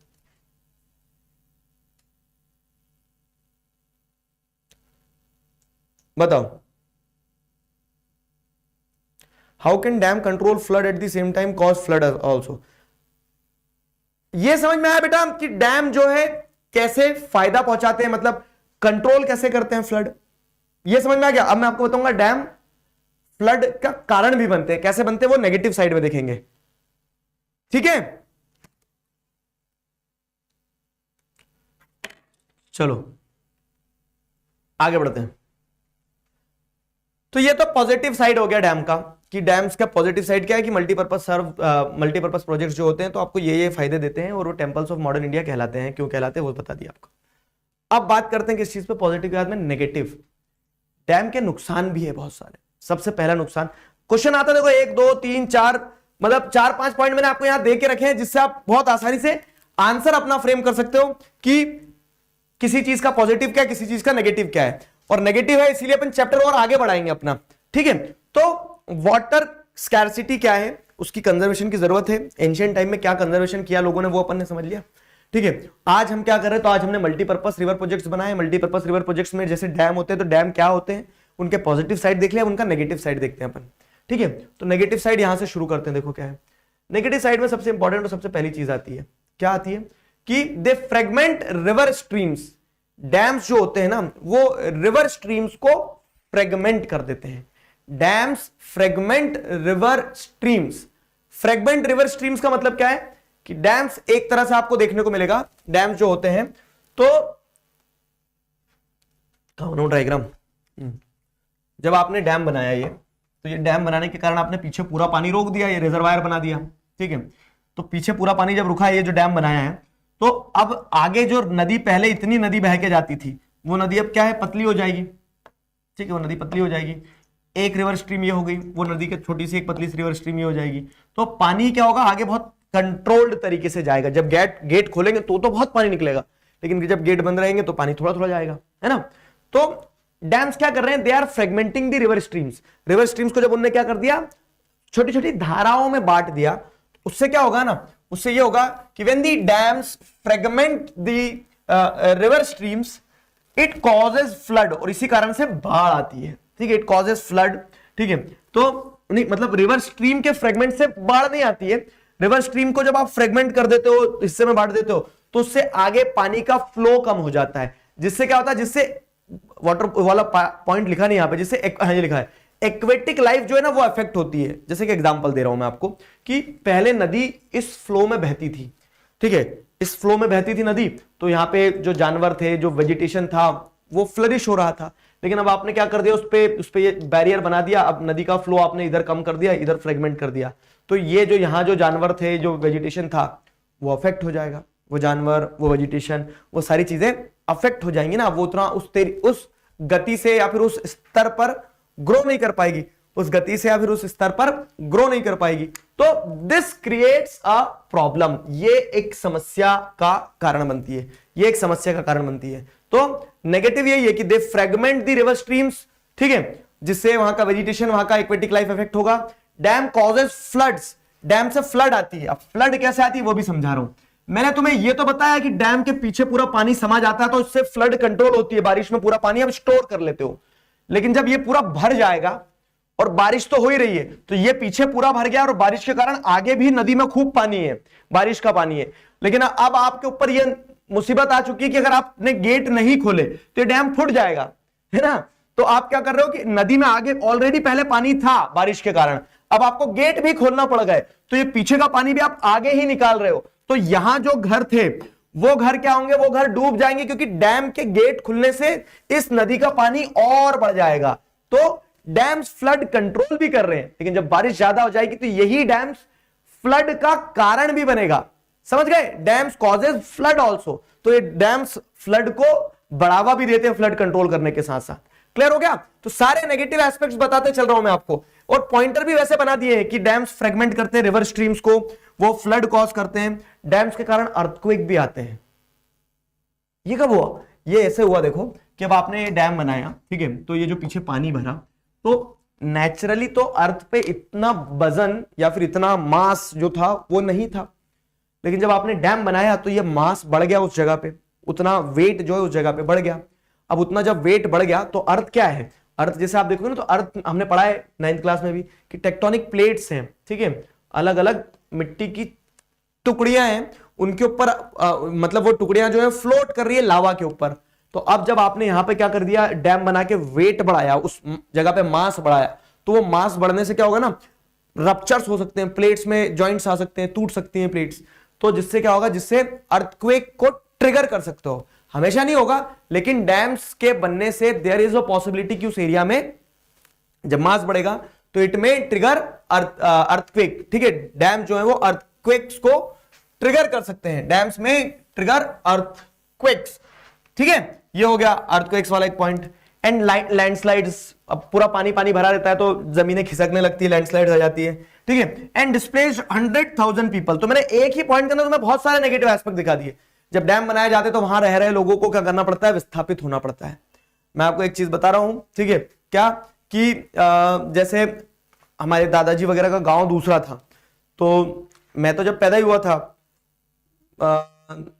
मतलब अराउंड ईयर 2000 के आसपास की बात बता रहा हूं मैं तुम्हें, तो वो गांव छोड़ के हमें दूसरे गांव जाना पड़ा, वहां से सब कुछ घर तोड़ना पड़ा, ईंटें निकाली। तो पापा जी तो बड़े थे ना, मैं हो गया था। तो वो बताते हैं कि there are a lot of emotions associated with your native place. लेकिन जब डैम बना, इंदिरा सागर डैम बना मध्य प्रदेश में, तो हमारी फैमिली को डिस्प्लेस होना पड़ा, ठीक है। सिर्फ हमारी फैमिली को नहीं, पूरे पूरे गांव को, ठीक है। 200-250 गांव थे, विलेजेस थे, जिन्हें क्या करना पड़ा, अपनी जगह छोड़ के दूसरे गांव में, दूसरी जगह में जाके बसना पड़ा। तो ये क्या है, डैम के कारण इस तरह का डिस्प्लेसमेंट होता है, जिससे लोग अपने कुटुंब को छोड़कर जा रहे हैं, लोग अपने परिवार को, ठीक है, अपने नेटिव प्लेसेस को छोड़ के जाना पड़ता है। और चलो मेन स्ट्रीम सोसाइटी तो कहीं और चले जाएगी, कहीं और जमीनें ले लेगी, कहीं और खेती बाड़ी शुरू कर देंगी। लेकिन जो ट्राइबल पीपल होते हैं, ट्राइबल पीपलों के पास तो ये है ना कि जंगल उनके घर हैं, उन्हें जंगल में ही रहना है। अब आप उनको वहां डैम बना के क्या करोगे, डुबा दोगे जंगल को, वो कहां जाए। तो दीज आर दी चैलेंजेस, ठीक है। तो डैम के चलते क्या होता है कि बहुत सारे लोगों को डिस्प्लेस होना पड़ता है। फिर क्या है, dam causes excessive sedimentation and harm the aquatic life of the water body. Dam के बनने से क्या होगा, जैसे ये स्पिलवे है, पीछे पानी भरेगा, लेकिन अब समझना, पानी भरेगा और पानी के अंदर मिट्टी रहती, तो मिट्टी धीरे धीरे नीचे सेटल डाउन होते चली जाएगी। वो डैम का जो बेस रहता है वहां पे मिट्टी क्या होती चली जाएगी, सेटल होते चली जाएगी, ठीक है। वहां पे मिट्टी धीरे धीरे सेटल होती चली जाएगी, मिट्टी यहां पे सेटल हो गई। तो जब मिट्टी यहां सेटल हो जाएगी, तो मिट्टी के सेटल होने से क्या होगा, पहली बात तो आपने जिस चीज के लिए डैम बनाया था कि वहां पानी स्टोर करें, वहां मिट्टी स्टोर हो गई है। और जब मिट्टी स्टोर हो जाएगी तो सेडिमेंटेशन होगा, तो सेडिमेंटेशन के चलते क्या होगा ना, मिट्टी है वहां पे, तो जो एक्वेटिक लाइफ है, ठीक है, जो पानी में रहने वाले जानवर है, उन बोलेंगे पानी नहीं बचा है, मिट्टी मिट्टी हो गई है, तो वो एक्वेटिक लाइफ अफेक्ट होती है कहीं ना कहीं, समझ गए। तो ये हो गया, they cause excessive sedimentation and harm the aquatic life of water body.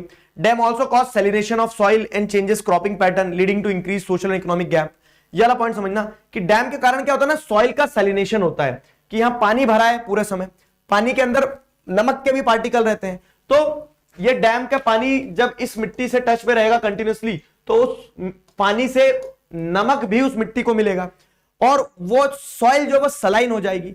Soil saline हो जाएगी तो खेती के लिए बचेगी नहीं, पहली चीज तो। और दूसरी चीज क्या है कि जहां डैम है वहां के आसपास के किसानों को तो पानी मिलेगा, तो ये लोग खूब खेती करेंगे, ये लोग खूब खेती करेंगे। तो जहां पानी है वहां पे वो गेहूं और चावल जैसे जो वाटर इंटेंसिव क्रॉप्स होती है वही ग्रो करेंगे। लेकिन जहां पानी नहीं है, कोई बहुत दूर किसान है अगर मान लो, तो उनके पास पानी नहीं पहुंचेगा, तो वो खेती उस स्तर पे नहीं कर पाएंगे। तो इनके पास पैसा है, इनके पास पैसा नहीं है। तो ये डैम सोशल और इकोनॉमिक गैप का कारण बन गए हैं कि हमारे यहाँ सोसाइटी में, अगर जैसे हम देखते हैं पंजाब, हरियाणा, वेस्टर्न उत्तर प्रदेश के लोगों के पास पैसा क्यों है, यहाँ के किसानों के पास, क्योंकि इन्हें एडवांटेजेस मिले इरिगेशन वगैरह के। जब डैम्स बने, जैसे भाखड़ा नंगल डैम, तेहरी डैम, तो इनसे जब पानी मिला, तो यहाँ के किसानों के पास में क्या है, यहाँ के किसानों के पास में इकोनॉमिक वेलबींग है। लेकिन दूसरे एरियाज जहां तक डैम का पानी नहीं पहुंच पाया, वहां पे किसान उतने ग्रो नहीं हो पाए, समझे, वो चीज रहती है। फिर इट ट्रिगर्स फ्लड, ये तो बता दिया मैंने कि डैम से फ्लड भी आ सकती है। सॉइल इरोजन भी होता है, जब डैम से गेट खुलते हैं ना, तो देखना पानी ऐसा गश करके निकलता है कि पूरी जमीन को छीलते हुए चले जाता है, ठीक है। वाटर बॉर्न डिसीजेस, भरा हुआ पानी रहता है डैम में, तो भरे हुए पानी में क्या देखते हो, कीड़े मकोड़े जीव जंतु उत्पन्न होते हैं, वो वाटर बॉर्न डिसीजेस, पेस्ट वगैरह डेवलप होते हैं, पोल्यूशन होता है। तो ये डैम के नेगेटिव एस्पेक्ट्स हैं। अब मुझे आप ये बताओ, डैम का पॉजिटिव, डैम का नेगेटिव, डैम के ऊपर किसी भी तरह से क्वेश्चन अगर आएगा तो god damn I will do it, ये वाली स्पिरिट आ रही कि नहीं आ रही तुम्हें, बताओ। कर दूंगा सर, डैम पूछ लो कहीं से भी, डैम डमाडम।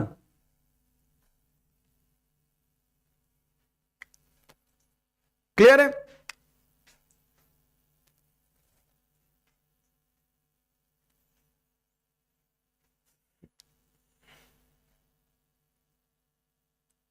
आज क्लास में मीम्स नहीं आए, बताओ मैं तुम्हें, मीम मीम देखने आते हो, पढ़ने आते हो हैं?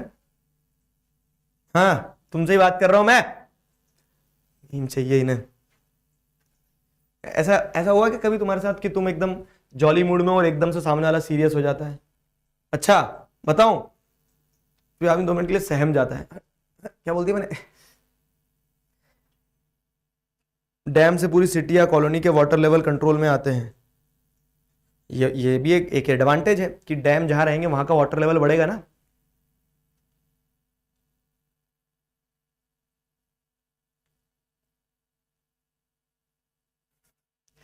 आज कंपटीशन चल रहा है कि कौन सबसे ज्यादा दयनीय स्थिति में है और वो क्लास ले रहा है। जैसे एक बच्चे ने क्या बोल दिया कि मैं गाड़ी में बैठ के वीडियो देख रहा हूं, तो एक बच्चे ने फिर मैसेज करा, सर मैं तो दीदी की शादी हो रही है और मैं शादी में वीडियो देख रहा हूं। ठीक है, फिर एक बच्चा और आ गया, मतलब बता रहे, नहीं नहीं मैं ज्यादा परेशान हूं सर।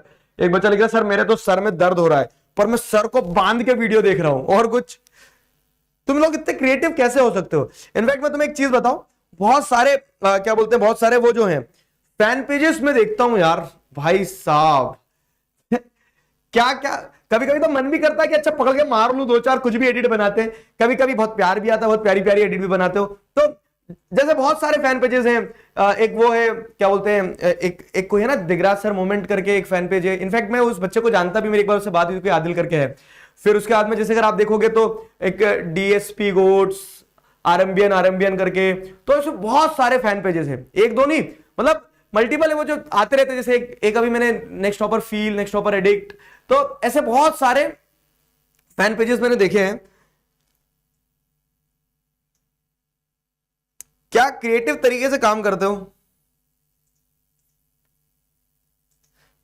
ठीक है, एक बच्चा बोल रहा है बुखार है,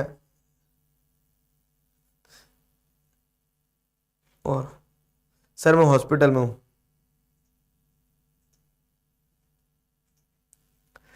तो तुम्हें आज तक का सबसे अच्छा फैन पेज कौन कौन सा लगा है?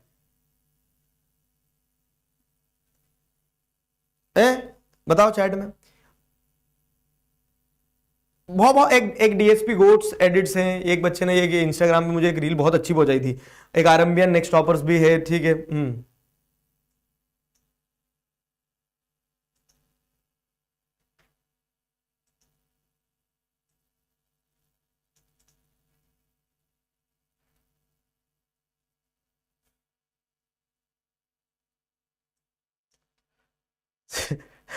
बस बस बस क्रिएटिविटी एंड्स हियर कि सर मेरे पापा की शादी हो रही है, मैं पापा की शादी में से भी क्लास ले रहा हूं। बस बेटा बस यहीं पे क्रिएटिविटी खत्म हो गई तुम्हारी। अब अब अपन आगे और नहीं दे सकता मैं। इमोशंस, हाँ एक नेक्स्ट टॉपर इमोशंस भी है, हाँ।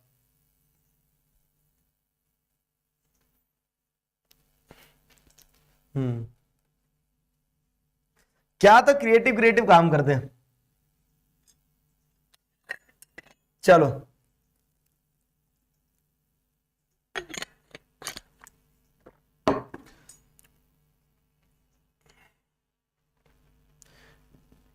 डीएसपी थ्रीज भी एक फैन पेज है, हाँ। तुम में से भी कोई है क्या?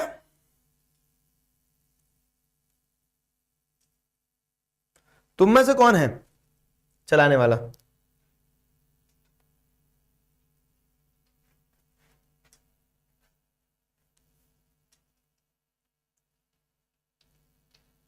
नेक्स्ट टॉपर हब, आरएमबियन एंटी,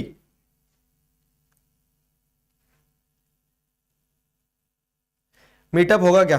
होगा, क्यों नहीं होगा।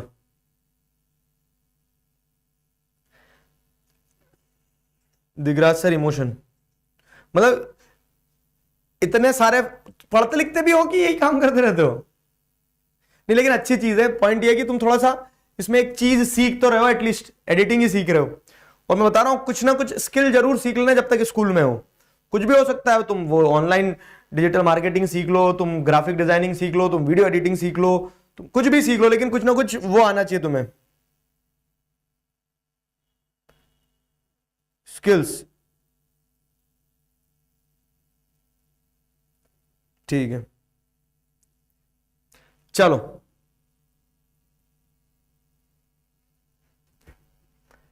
आ जाओ आगे बढ़ते हैं।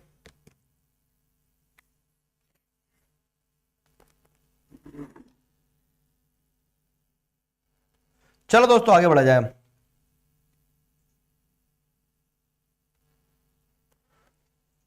अब अगर अपन देखें आगे तो रेन वाटर हार्वेस्टिंग, हमने ये देखा क्या कि हमने एक बहुत महत्वपूर्ण चीज देखी कि डैम्स के फायदे हैं तो डैम्स के नुकसान भी हैं। अब जब डैम्स के नुकसान भी हैं तो जब डैम के नुकसान भी हैं तो इस नुकसान से ओवरकम कैसे किया जाए, मतलब इस नुकसान से ओवरकम कैसे किया जाए इन द सेंस कि आप कैसे इस नुकसान को कंपनसेट कर पाओगे, इस नुकसान से आप कैसे बाहर निकल पाओगे। ठीक है, क्योंकि बड़े बड़े डैम आपने बनाए तो सही, उससे बड़ा बड़ा एडवांटेज भी आपको दिखा, लेकिन उससे बहुत बड़ा बड़ा डिसएडवांटेज भी है। इतने लोग डिस्प्लेस हो रहे हैं, डैम से बीमारियां हो रही हैं, डैम से मान लो क्या हो रहा है कि अर्थक्वेक ट्रिगर हो रहे हैं, तो आपको कुछ तो सोचना पड़ेगा अल्टरनेटिव। तो देखो यहां पे जो डैम के नेगेटिव एडवांटेज है, मतलब नेगेटिव एडवांटेज कभी नहीं होते, नेगेटिव डिसएडवांटेज जो है ना, डिसएडवांटेज अपने आप में नेगेटिव होता है, तो द राइट वर्ड इज जो डैम के डिसएडवांटेज हैं, उन डिसएडवांटेज को ध्यान में रखते हुए क्या हुआ, उन डिसएडवांटेज को ध्यान में रखते हुए हमने ये सोचा कि हमें बहुत बड़े स्तर पे नहीं सोचना है। अगर हम सबने अपने अपने स्तर पे पानी बचा लिया तो हमने सबके लिए पानी बचा लिया, क्योंकि सबने पानी बचा लिया। समझ रहे हो, वही चीज आपको यहां समझना होगी अब कि रियलाइजेशन हुआ कि डैम बनाओ, इतना बड़ा स्तर पे इतना समय लगता है, इतना पैसा लगता है, और उसके नेगेटिव पार्ट भी है। तो सब अपने अपने स्तर पे अगर थोड़ा थोड़ा पानी भी बचा लेंगे तो बहुत सारा पानी बच जाएगा। तो इसीलिए रेन वाटर हार्वेस्टिंग का कॉन्सेप्ट निकल के आया। रेन वाटर हार्वेस्टिंग का कॉन्सेप्ट क्या है, चैप्टर का फ्लो समझ रहे हो ना, वाटर स्कैरसिटी समझा, वाटर स्कैरसिटी क्या है, क्यों है, किस किस तरह से होती है, उसको कंजर्वेशन करने की जरूरत है। कंजर्वेशन के लिए क्या है, तो एंशिएंट टाइम से एंशिएंट हाइड्रोलिक स्ट्रक्चर चल रहे थे, आज के समय में मल्टीपर्पज प्रोजेक्ट चल रहा था। मल्टीपर्पज प्रोजेक्ट्स की ये एडवांटेज है, लेकिन उसके डिसएडवांटेज भी। तो डिसएडवांटेज है, इसलिए हम क्या सोच रहे हैं कि पानी को कंजर्व करने का कोई और तरीका भी होना चाहिए, और कोई और तरीका जो होना चाहिए वो है rain water harvesting. Rain water harvesting क्या होता है, तो जो बारिश का पानी है, the collection, saving and storage of rain water for future use और टाइम्स ऑफ क्राइसिस। ठीक है, तो जब आप बारिश के पानी को क्या करते हो, कलेक्ट करते हो, बचाते हो, स्टोर करते हो, ताकि आप क्या कर सको, ताकि भविष्य में इस्तेमाल कर सको उसका, या फिर जब पानी की कमी हो तब उसका इस्तेमाल कर सको। तो इस सिस्टम को आप क्या कहते हो, इस सिस्टम को आप कहते हो रेन वाटर हार्वेस्टिंग। इस सिस्टम को आप कहते हो rain water harvesting. Got my point, इस सिस्टम को हम कहते हैं रेन वाटर हार्वेस्टिंग। चलो आ जाओ। तो traditional rain water harvesting system क्या था, तो traditional rain water harvesting system की अगर हम बात करें तो पुराने समय में किस तरह से पानी को बचाया जाता था, तो पुराने समय में गुल्स एंड कुल्स बनाए जाते थे हिल्स और माउंटेनियस एरियाज में। आज भी आप जैसे देखोगे ना, तो जैसे हिली एरियाज है, ये माउंटेनियस एरियाज है, ठीक है, तो यहाँ पे क्या होता है, यहाँ पे जैसे आप पहाड़ देखोगे तो पहाड़ों से जैसे पानी की स्ट्रीम निकल के आती है, ये तो माउंटेन टॉप पे क्या किया जाता है, पहाड़ों से ये स्ट्रीम्स निकल के आती है, तो माउंटेन टॉप पे क्या किया जाता है, ये गुल्स एंड कुल्स जैसे ये है, तो माउंटेन टॉप पे क्या किया जाता है, पानी को स्टोर कर लिया जाता है। पानी की स्ट्रीम निकल के आ रही है पहाड़ों से, तो इनको स्टोर कर लिया जाता है। समझ रहे हो ना, ये पानी की स्ट्रीम निकल के जैसे आएगी तो यहाँ इनको क्या कर लिया जाता है, पानी को स्टोर कर लिया जाता है। तो रेन वाटर हार्वेस्टिंग मतलब बारिश का पानी जो है, तो ये पहाड़ पे जब बारिश होगी तो पानी बह के तो स्लोपी एरिया में ही आएगा ना, तो ट्रेडिशनल टाइम पीरियड से ही आप पानी को, रेन वाटर को हार्वेस्ट करते आ रहे हो। रेन वाटर हार्वेस्टिंग मतलब बारिश के पानी को बचाना है। तो जैसे गुल्स और कुल्स जो है, ठीक है, guls and kuls in hills and mountain areas में गुल्स एंड कुल्स बनाए जाते हैं। Inundation channels in the flood plains of Bengal, Bengal में इनंडेशन चैनल्स बनाई जाती है। गुल्स एंड कुल्स समझ में आया, चलो इमोजी में जरा थम्स अप दे दो मुझे, गुल्स एंड कुल्स समझ में आया। गुल्स एंड कुल्स क्या है कि माउंटेनियस एरियाज में जो बारिश का पानी रहता है उसको स्टोर कर लिया जाता है ऐसे माउंटेन टॉप पे, ठीक है, माउंटेन टॉप पे बारिश के पानी को स्टोर कर लिया जाता है। बताओ जल्दी,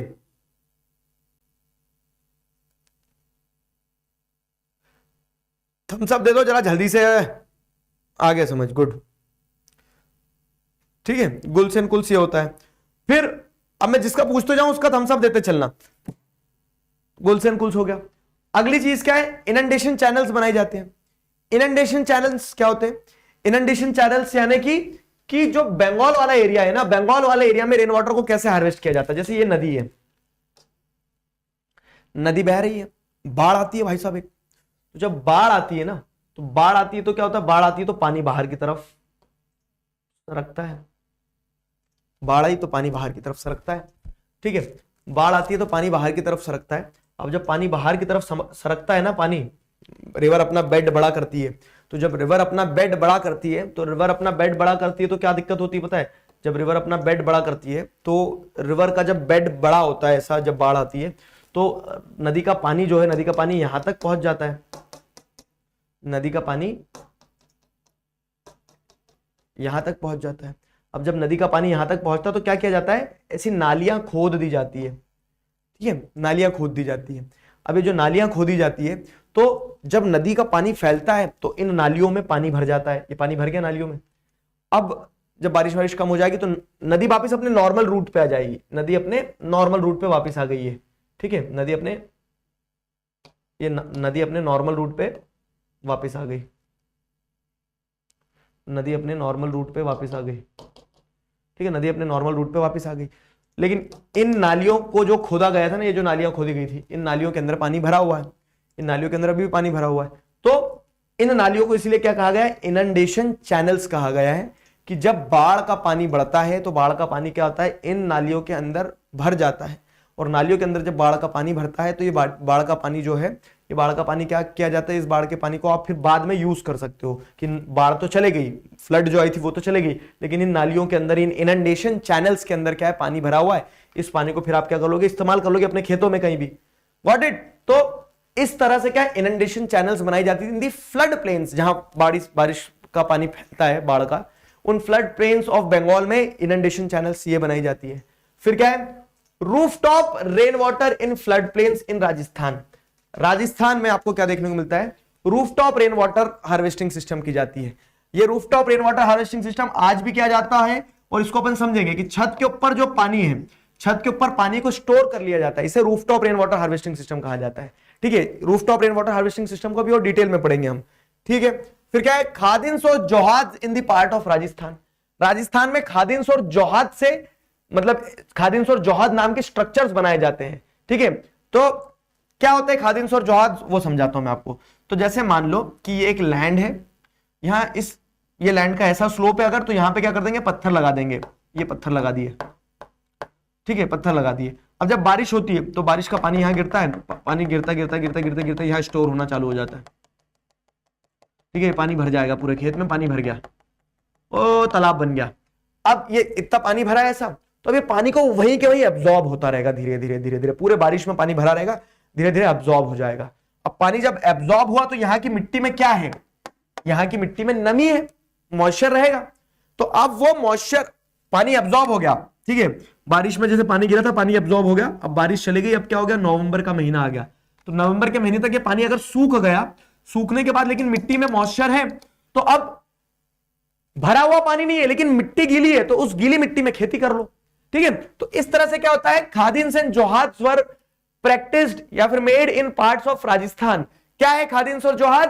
तो खादिन्स एंड जोहाज are the ancient hydraulic rain water traditional rain water harvesting system, जहां पे the rain water is made to stand still, पानी को खड़ा रख दिया जाता है, ठीक है। The rain water is made to stand still, slowly and gradually the rain water is absorbed in the ground and moisture the soil, ठीक है, बीनीथ इट, जो नीचे सॉइल रहती है उसको मॉइस्चर देता है, ठीक है। And this moisture is used for cultivation, और इस मॉइस्चर को कल्टीवेशन के लिए इस्तेमाल किया जाता है।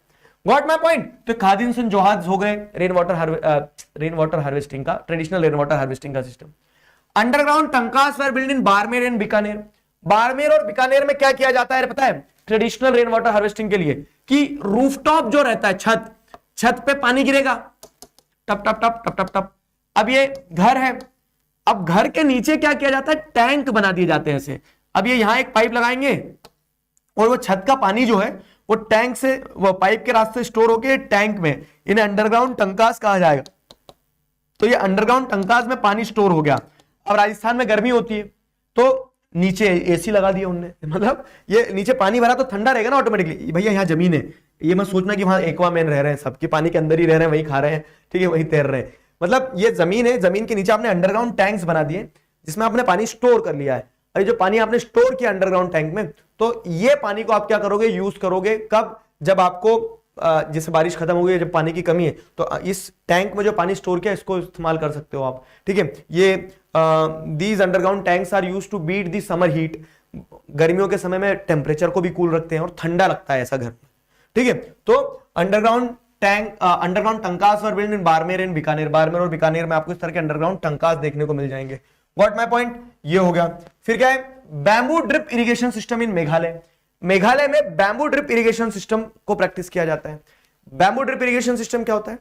मेघालय में बैम्बू ड्रिप इरिगेशन सिस्टम आपको देखने को मिलेगा, जहां पे क्या किया जाता है, जैसे पहाड़ों में यहां से पानी निकल रहा है, तो अब पाइप नहीं होते थे, 200 साल पुरानी टेक्निक है, तो वो क्या करते थे, जैसे एक बैम्बू ये होता है ना, ये एक बैम्बू है, तो इस बैम्बू को बीच से अगर काट दोगे आप तो ये बैम्बू ऐसा हो जाएगा, है ना, ऐसे एक वो बन जाएगी ना टनल बैम्बू की। तो अगर ये पाइप को बीच से फाड़ दूं मैं, तो ऐसी उसमें एक क्या बोल सकते हैं ना, कैसे समझाऊं मैं, मान लो जैसे ये क्या है, पूरा का पूरा एक तरह से आपको देखने को मिल रहा है सर्कल है बैम्बू का, इसको मैंने बीच से काट दिया तो मेरे पास में क्या हो जाएगा, मेरे पास में ऐसा एक वो बन जाएगा, ठीक है, ओपन पाइपिंग हो जाएगी। तो मैं इसमें से पानी क्या करते रहूंगा, बहाते रहूंगा, तो इधर से पानी डालूंगा, पानी बहते बहते आगे जाता रहेगा, समझ गए, पानी बहते बहते आगे जाता रहेगा। तो बैम्बू ड्रिप इरिगेशन सिस्टम में क्या होता है, बैम्बू ड्रिप इरिगेशन सिस्टम में बैम्बू पाइप्स वर यूज, ठीक है, ताकि क्या हो कि यहां से पहाड़ से ऊपर ऐसे ले जाएंगे, पहाड़ से टिका के ले जाएंगे एक पहाड़ से दूसरे पहाड़ तक, और अगर यहां से लीटरों में पानी आ रहा है तो आपके खेत तक ले जाते 2-4-10 बूंद पानी आपको मिल जाएगा। ओपन पाइपिंग, जब पाइप्स नहीं होते थे 200 साल पहले ट्राइबल्स इस तरह से कह सकते हैं रेन वाटर को, ट्रेडिशनल तरीके से रेन वाटर को हार्वेस्ट करते थे। तो ये क्या है, कुछ रेन वाटर हार्वेस्टिंग सिस्टम्स हैं जो मैंने आपको बताया कि हाँ इस तरह से रेन वाटर को क्या किया जाता है, हार्वेस्ट किया जाता है। फाइन, अब अगर हम देखें ना तो इन रेन वाटर हार्वेस्टिंग में एक rooftop rain water harvesting prominent तरीके से आपको देखने को मिल रहा है। रेन वाटर हार्वेस्टिंग के मल्टीपल तरीके हैं कि गुल्स एंड कुल्स बना दिए, इनंडेशन चैनल्स बना दिए, खादिन्स एंड जोहाज, underground tankas, bamboo drip irrigation system. अब इन पूरे रेन वाटर हार्वेस्टिंग सिस्टम में rooftop rain water harvesting system भी एक टेक्निक होती है। Rooftop rain water harvesting system मतलब क्या है कि छत के ऊपर जो है, छत के ऊपर आपने क्या करा, जो बारिश होती है तो बारिश के पानी को आपने, जब बारिश का पानी गिरता है तो उसको with the help of a pipe, PVC pipe, आपने क्या कर लिया, उसको डायरेक्ट ग्राउंड वाटर में ले गए, या फिर वो जो पानी है उसको आपने क्या किया, किसी टैंक में स्टोर कर लिया, कोई भी एक तरीके का इस्तेमाल कर लिया, ठीक है। तो ये क्या है, ये कॉमन टेक्निक है, ये एक कॉमन टेक्निक है, ठीक है। This is a common technique, this is a common technique for water conservation, ठीक है। Rooftop rain water harvesting system एक कॉमन टेक्निक है फॉर वाटर कंजर्वेशन, जहां पे आप क्या होता है, जहां पे इस तरह के आप पर्कुलेशन पिट्स बना लेते हैं कि छत का पानी आएगा, ये इमेज देखो, छत का पानी आएगा, वो डाल दिया जाएगा एक गड्ढे में, उस गड्ढे के थ्रू वो पानी क्या करेगा, ग्राउंड वाटर टेबल को रिचार्ज कर देगा। Digging and refilling of dug wells and trenches, ठीक है। तो इससे क्या हो रहा है, इससे अगर आप जैसे देखोगे तो जो डग वेल बनाया, जो आपने गड्ढा खोदा है ना, उसके अंदर आप क्या करते हो, पानी को डालते रहते हो, जिससे वो रिफिल होता रहता है, वो ग्राउंड वाटर टेबल को भी रिचार्ज करता है। तो roof water is collected in the tanks below the ground and on the rooftop, तो छत पे पानी इकट्ठा वो पाइप के थ्रू जाएगा और नीचे उसको कलेक्ट कर लिया जाएगा। ये सिस्टम रहता है रूफटॉप रेन वाटर हार्वेस्टिंग का, ठीक है। तो अब मुझे बताओ रूफटॉप रेन वाटर हार्वेस्टिंग और दूसरे जो traditional rain water harvesting system है वो समझ में आया कि नहीं आया। Rooftop rain water harvesting system बहुत प्रिविलेंट था राजस्थान में, लेकिन जैसे जैसे कैनाल सिस्टम डेवलप हो गए, वेस्टर्न राजस्थान तक में पानी पहुंच गया, तो धीरे धीरे टंका सिस्टम और rooftop rain water harvesting system decline हो रहा है। लेकिन उसके बावजूद भी आज भी आप देखो कंट्री के अलग अलग पार्ट्स में, दो it is on decline in western Rajasthan, rooftop rain water harvesting is gaining popularity in other states, जैसे शिलोंग, ठीक है। जैसे शिलोंग में आप क्या देखेंगे, शिलोंग से 50 किलोमीटर दूर मैसनराम है, जहां पे वर्ल्ड का सबसे ज्यादा बारिश होती है। लेकिन उसके बावजूद भी क्या है कि शिलोंग में रूफटॉप रेन वाटर हार्वेस्टिंग को प्रैक्टिस किया जाता है, क्योंकि वो लीवर्ड साइड पे, जैसे सब बताऊं मैं अगर आपको, तो इस साइड सबसे ज्यादा बारिश होती है, तो माउंटेन के इस साइड तो सूखा रहेगा ना, शिलोंग इस साइड है, तो शिलोंग में इसलिए पानी की कमी रहती है। तो जैसे शिलोंग में रूफटॉप रेन वाटर हार्वेस्टिंग को प्रैक्टिस किया जाता है। कर्नाटक का जो गेंदाथुर विलेज है, वहां पे क्या है, वहां पे सक्सेसफुली आप देखोगे तो 200 घर जो है वो क्या करते हैं, साल भर में बहुत सारा पानी क्या करते हैं, हार्वेस्ट कर लेते हैं with the help of rooftop rain water harvesting. Tamil Nadu जैसे एक स्टेट है जहां पे क्या करके रखा है इन्होंने, कंपलसरी करके रखा है बाय लॉ कि अगर आप घर बना रहे हो तो आपको रूफटॉप रेन वाटर हार्वेस्टिंग तो इंस्टॉल करना ही पड़ेगा। और यही मैं तुमसे प्रॉमिस भी चाहता हूं बेटा, हर बार कल को तुम बड़े होगे, खूब पैसा कमाओगे, खूब नाम कमाओगे, अपना घर बनाओगे, सब कुछ करोगे, अपने अपने घरों में एक rooftop rain water harvesting system जरूर से इंस्टॉल करना, ठीक है। Rooftop rain water harvesting system जरूर से इंस्टॉल करना, गॉट इट। चलो भाई आ जाओ। Which of the following is the irrigation system in Meghalaya? Meghalaya में कौन सा इरिगेशन सिस्टम है बताओ। चैप्टर हुआ खत्म।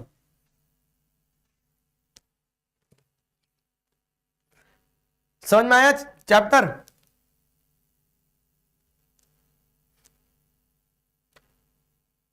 इनंडेशन चैनल से एक बार और बता दूं, ठीक है? पहले इस क्वेश्चन का आंसर दो।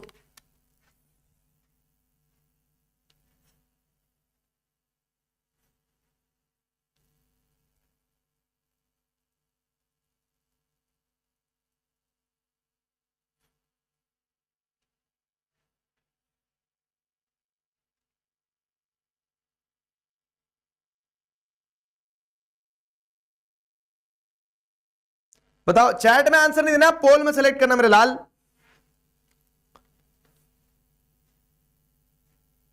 रूफटॉप रेन वाटर हार्वेस्टिंग वापस समझा दो, ठीक है? तमिलनाडु वाले के पास रूफटॉप रेन वाटर हार्वेस्टिंग करने के लिए पैसा नहीं हो तो क्या गवर्नमेंट देगी? इसमें गवर्नमेंट सब्सिडी वगैरह भी देती है।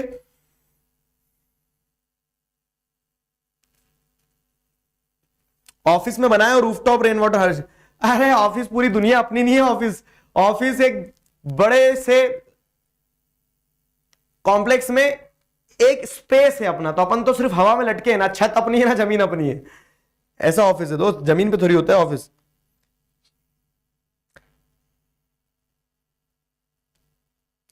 चलो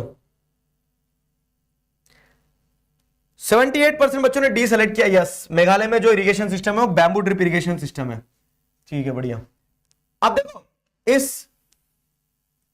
अरे इस चैप्टर के कीवर्ड कहां चले गए?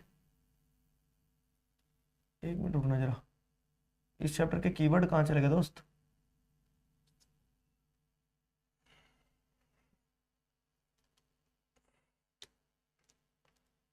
इस चैप्टर के कीवर्ड्स नहीं आए अभी। चलो नोट्स में मैं आपको लेकिन कीवर्ड्स दे दूंगा, ठीक है? तो देखो इस चैप्टर के जो सारे इंपॉर्टेंट क्वेश्चंस हैं, सारे इंपॉर्टेंट क्वेश्चंस, अर्बनाइजेशन ने कैसे फ्रेश वाटर रिसोर्सेज को थ्रेट पहुंचाया है, ठीक है? Rooftop rain water harvesting technique क्या होती है, वाटर स्कैरसिटी है उसके मेन कॉजेस क्या है, हाइड्रोलिक स्ट्रक्चर क्या है, तो 5 हाइड्रोलिक स्ट्रक्चर लिख दिया अपन ने। मल्टीपर्पज प्रोजेक्ट्स के वो क्या है, इंपॉर्टेंस क्या है, तो इलेक्ट्रिसिटी जनरेशन वगैरह, इसको एक्सप्लेन कर सकते हो आप थोड़ा थोड़ा, ठीक है? रिसेंट ईयर्स में मल्टीपर्पज प्रोजेक्ट्स और डैम्स जो है, ठीक है, in recent year multipurpose projects and large dams have come under great scrutiny and opposition, ठीक है? मल्टीपर्पज प्रोजेक्ट्स जो थे उसमें आपको क्या देखने को मिला है कि रिसेंट ईयर्स में dams and multipurpose projects have come under great scrutiny, बहुत सारा आपको क्या देखने को मिला, उसके अगेंस्ट में आवाज उठाई लोगों ने, क्यों और कैसे, ठीक है? तो वो हो गया ये। फिर आगे अगर देखें अपन तो अपोजिशन वाली चीज हो गई। तो अब ये 2019 में जो क्वेश्चन आए इस चैप्टर से प्रैक्टिस के लिए, ठीक है, प्रीवियस ईयर क्वेश्चन जो प्रैक्टिस क्वेश्चन है आपके। फिर उसके बाद में 2019 के बाद में क्या हो गया, 2019, 20, 21, 22, 23 जो है, ठीक है, तो वो सारे 24, तो ये 24 का 2024, ठीक है? तो ये चैप्टर जो है ना, तो ये चैप्टर हर बार एग्जाम में आया भी नहीं है। और इस चैप्टर से जैसे अगर आप देख रहे हो तो पिछले 2024 में इस तरह के पैसेज बेस्ड क्वेश्चन आए हैं, पैसेज बेस्ड क्वेश्चन, तो वो पैसेज बेस्ड क्वेश्चन के लिए भी प्रिपेयर रहना। पैसेज बेस्ड क्वेश्चन में क्या रहता है ना कि एक थॉट दे देते हैं, फिर उस पर पूछ लिया why is water harvesting system a viable alternative, क्योंकि उसमें कम पैसे लगते हैं और इकोनॉमिक बर्डन तो कम रहता है, इन्वायरमेंटल लॉसेस कम होते हैं, वैसा, ठीक है? लाओ कुछ डाउट पूछ रहे थे बच्चे, वो देख लें जरा, सवाल का लीडर बोर्ड देख लें। आशु दिलोन, ध्रुव, मंसूर, अभिनीत, जयांशी पंचोली, हमजा, रानीजल गर्ग और गर्व जैन। बढ़िया बेटा, ठीक है।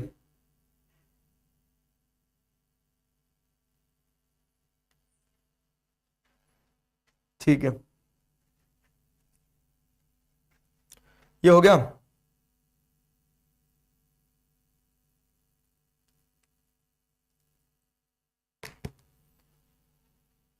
क्लियर है? कोई डाउट है क्या? बताओ।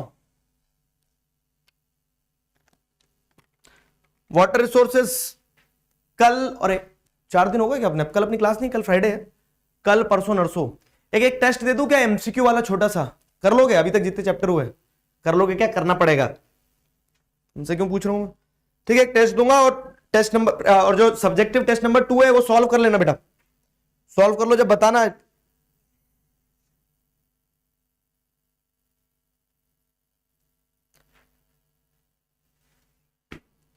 आपके घर पर है, घर ही नहीं है मेरा, ठीक है। अब तो मेरा घर बन रहा है, तो अब जो बन रहा है उसमें लगाया है रेन वाटर हार्वेस्टिंग सिस्टम, ठीक है। मेरा जो घर बन रहा है उसमें रेन वाटर हार्वेस्टिंग सिस्टम लगाया है।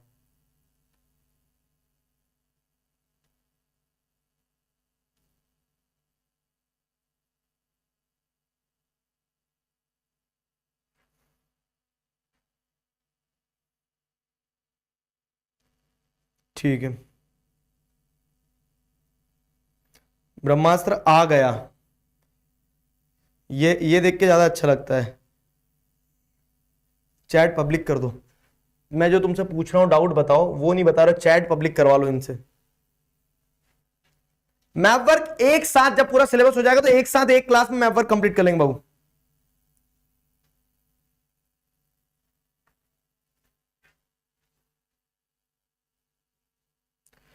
ठीक है,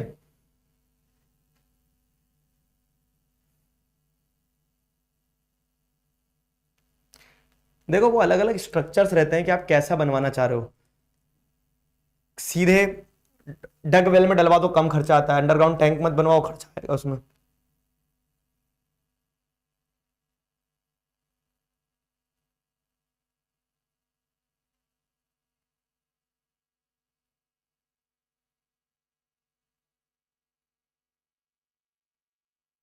अरे बच्चे तो गधे तो होते हैं यार एक नंबर के। मैंने बोला घर नहीं है तो इसका मतलब मेरा खुद का घर नहीं था, ठीक है। अब बन रहा है, रेंट पे था तो बोल रहे सर आपका घर नहीं तो आप रोड पे रहते हो क्या?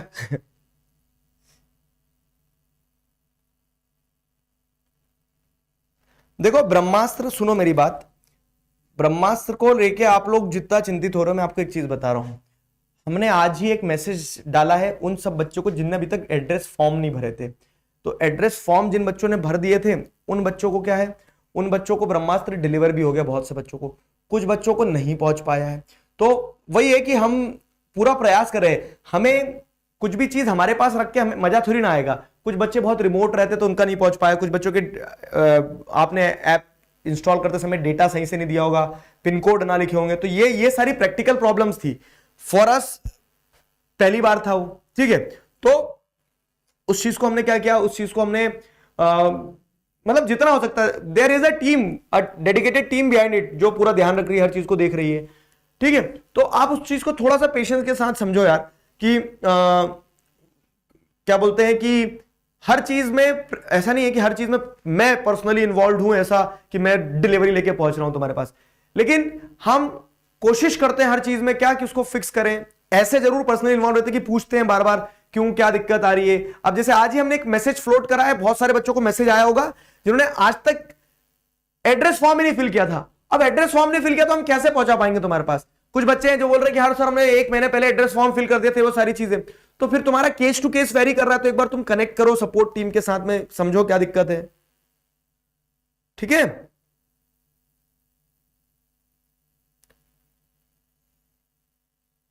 गुल्स एंड कुल्स एक बार और बता दीजिए, चलो गुल्स एंड कुल्स एक बार समझ लो क्या होता है। मतलब आपको वो चीज ध्यान रखना होगी कि आप छोटी सी बात पे क्या होता है कि प्ले स्टोर पे चले जाएंगे, ये कर देंगे वो, तो वहां आपको प्ले स्टोर पे एक वो बताना चाहिए कि यार क्लासेस कैसी चल रही हैं, सारी चीजें, ऐप के बारे में 2 शब्द प्यार के लिख दोगे तो उससे हमारी टेक टीम को भी एक मोटिवेशन मिलेगा, समझ रहे हो। चलो आगे बढ़ते हैं। आगे कैसे बढ़ते हैं, आगे ऐसे बढ़ते हैं कि गुल्स एंड कुल्स बताता हूं मैं तुम्हें। तो जैसे माउंटेन एरियाज रहते हैं, ठीक है, ये माउंटेन एरियाज हैं। तो माउंटेन एरियाज में जो बारिश का पानी होता है उसको कलेक्ट किया जाता है। उसको कलेक्ट करने के लिए ऐसे स्ट्रक्चर्स माउंटेन टॉप्स पे स्ट्रक्चर्स बना दिए थे, अंदर से कोन नहीं रहता है, जैसे यहाँ एक तालाब जैसा बना दिया, तो ये माउंटेन एरिया से पानी बह के आएगा, यहाँ कलेक्ट हो जाएगा। तो ऐसे गुल्स एंड कुल्स बनाए जाते हैं ऑन दी, कह सकते हैं मतलब lakes on the mountain area, simple चीज। तालाब, माउंटेन एरिया पे जो तालाब होते हैं उन्हें गुल्स एंड कुल्स कहा जाता है, गॉट इट, ठीक है। गुल्स एंड कुल्स बनाए जाते हैं। चलो, तो ये था हमारा वाटर रिसोर्सेज वाला चैप्टर। अब मेरी बात सुन के जाओ अच्छे से। मंडे को अपना हिस्ट्री का चैप्टर है, कौन सा? मंडे को हिस्ट्री का चैप्टर है दी मेकिंग ऑफ ग्लोबल वर्ल्ड। लेकिन मेकिंग ऑफ ग्लोबल वर्ल्ड तो 10-15 मिनट का चैप्टर है। तो मंडे को अपन 2 चैप्टर एक क्लास में कंप्लीट करेंगे, छोटे छोटे 2 चैप्टर एक साथ। एक ग्लोबलाइजेशन का चैप्टर जो छोटा सा आ रहा है, इकोनॉमिक्स का चैप्टर 4 और हिस्ट्री का चैप्टर 3, ये दोनों एक साथ कंप्लीट करेंगे अपन मंडे को। तो be mentally prepared for it कि मंडे को अपन 2 चैप्टर खत्म करेंगे, ठीक है। चलो भाई, इसी बात पे आज के कार्यक्रम को करते हैं समाप्त। अब मिल रहे होंगे कब हम, मंडे को, तब तक अपना ध्यान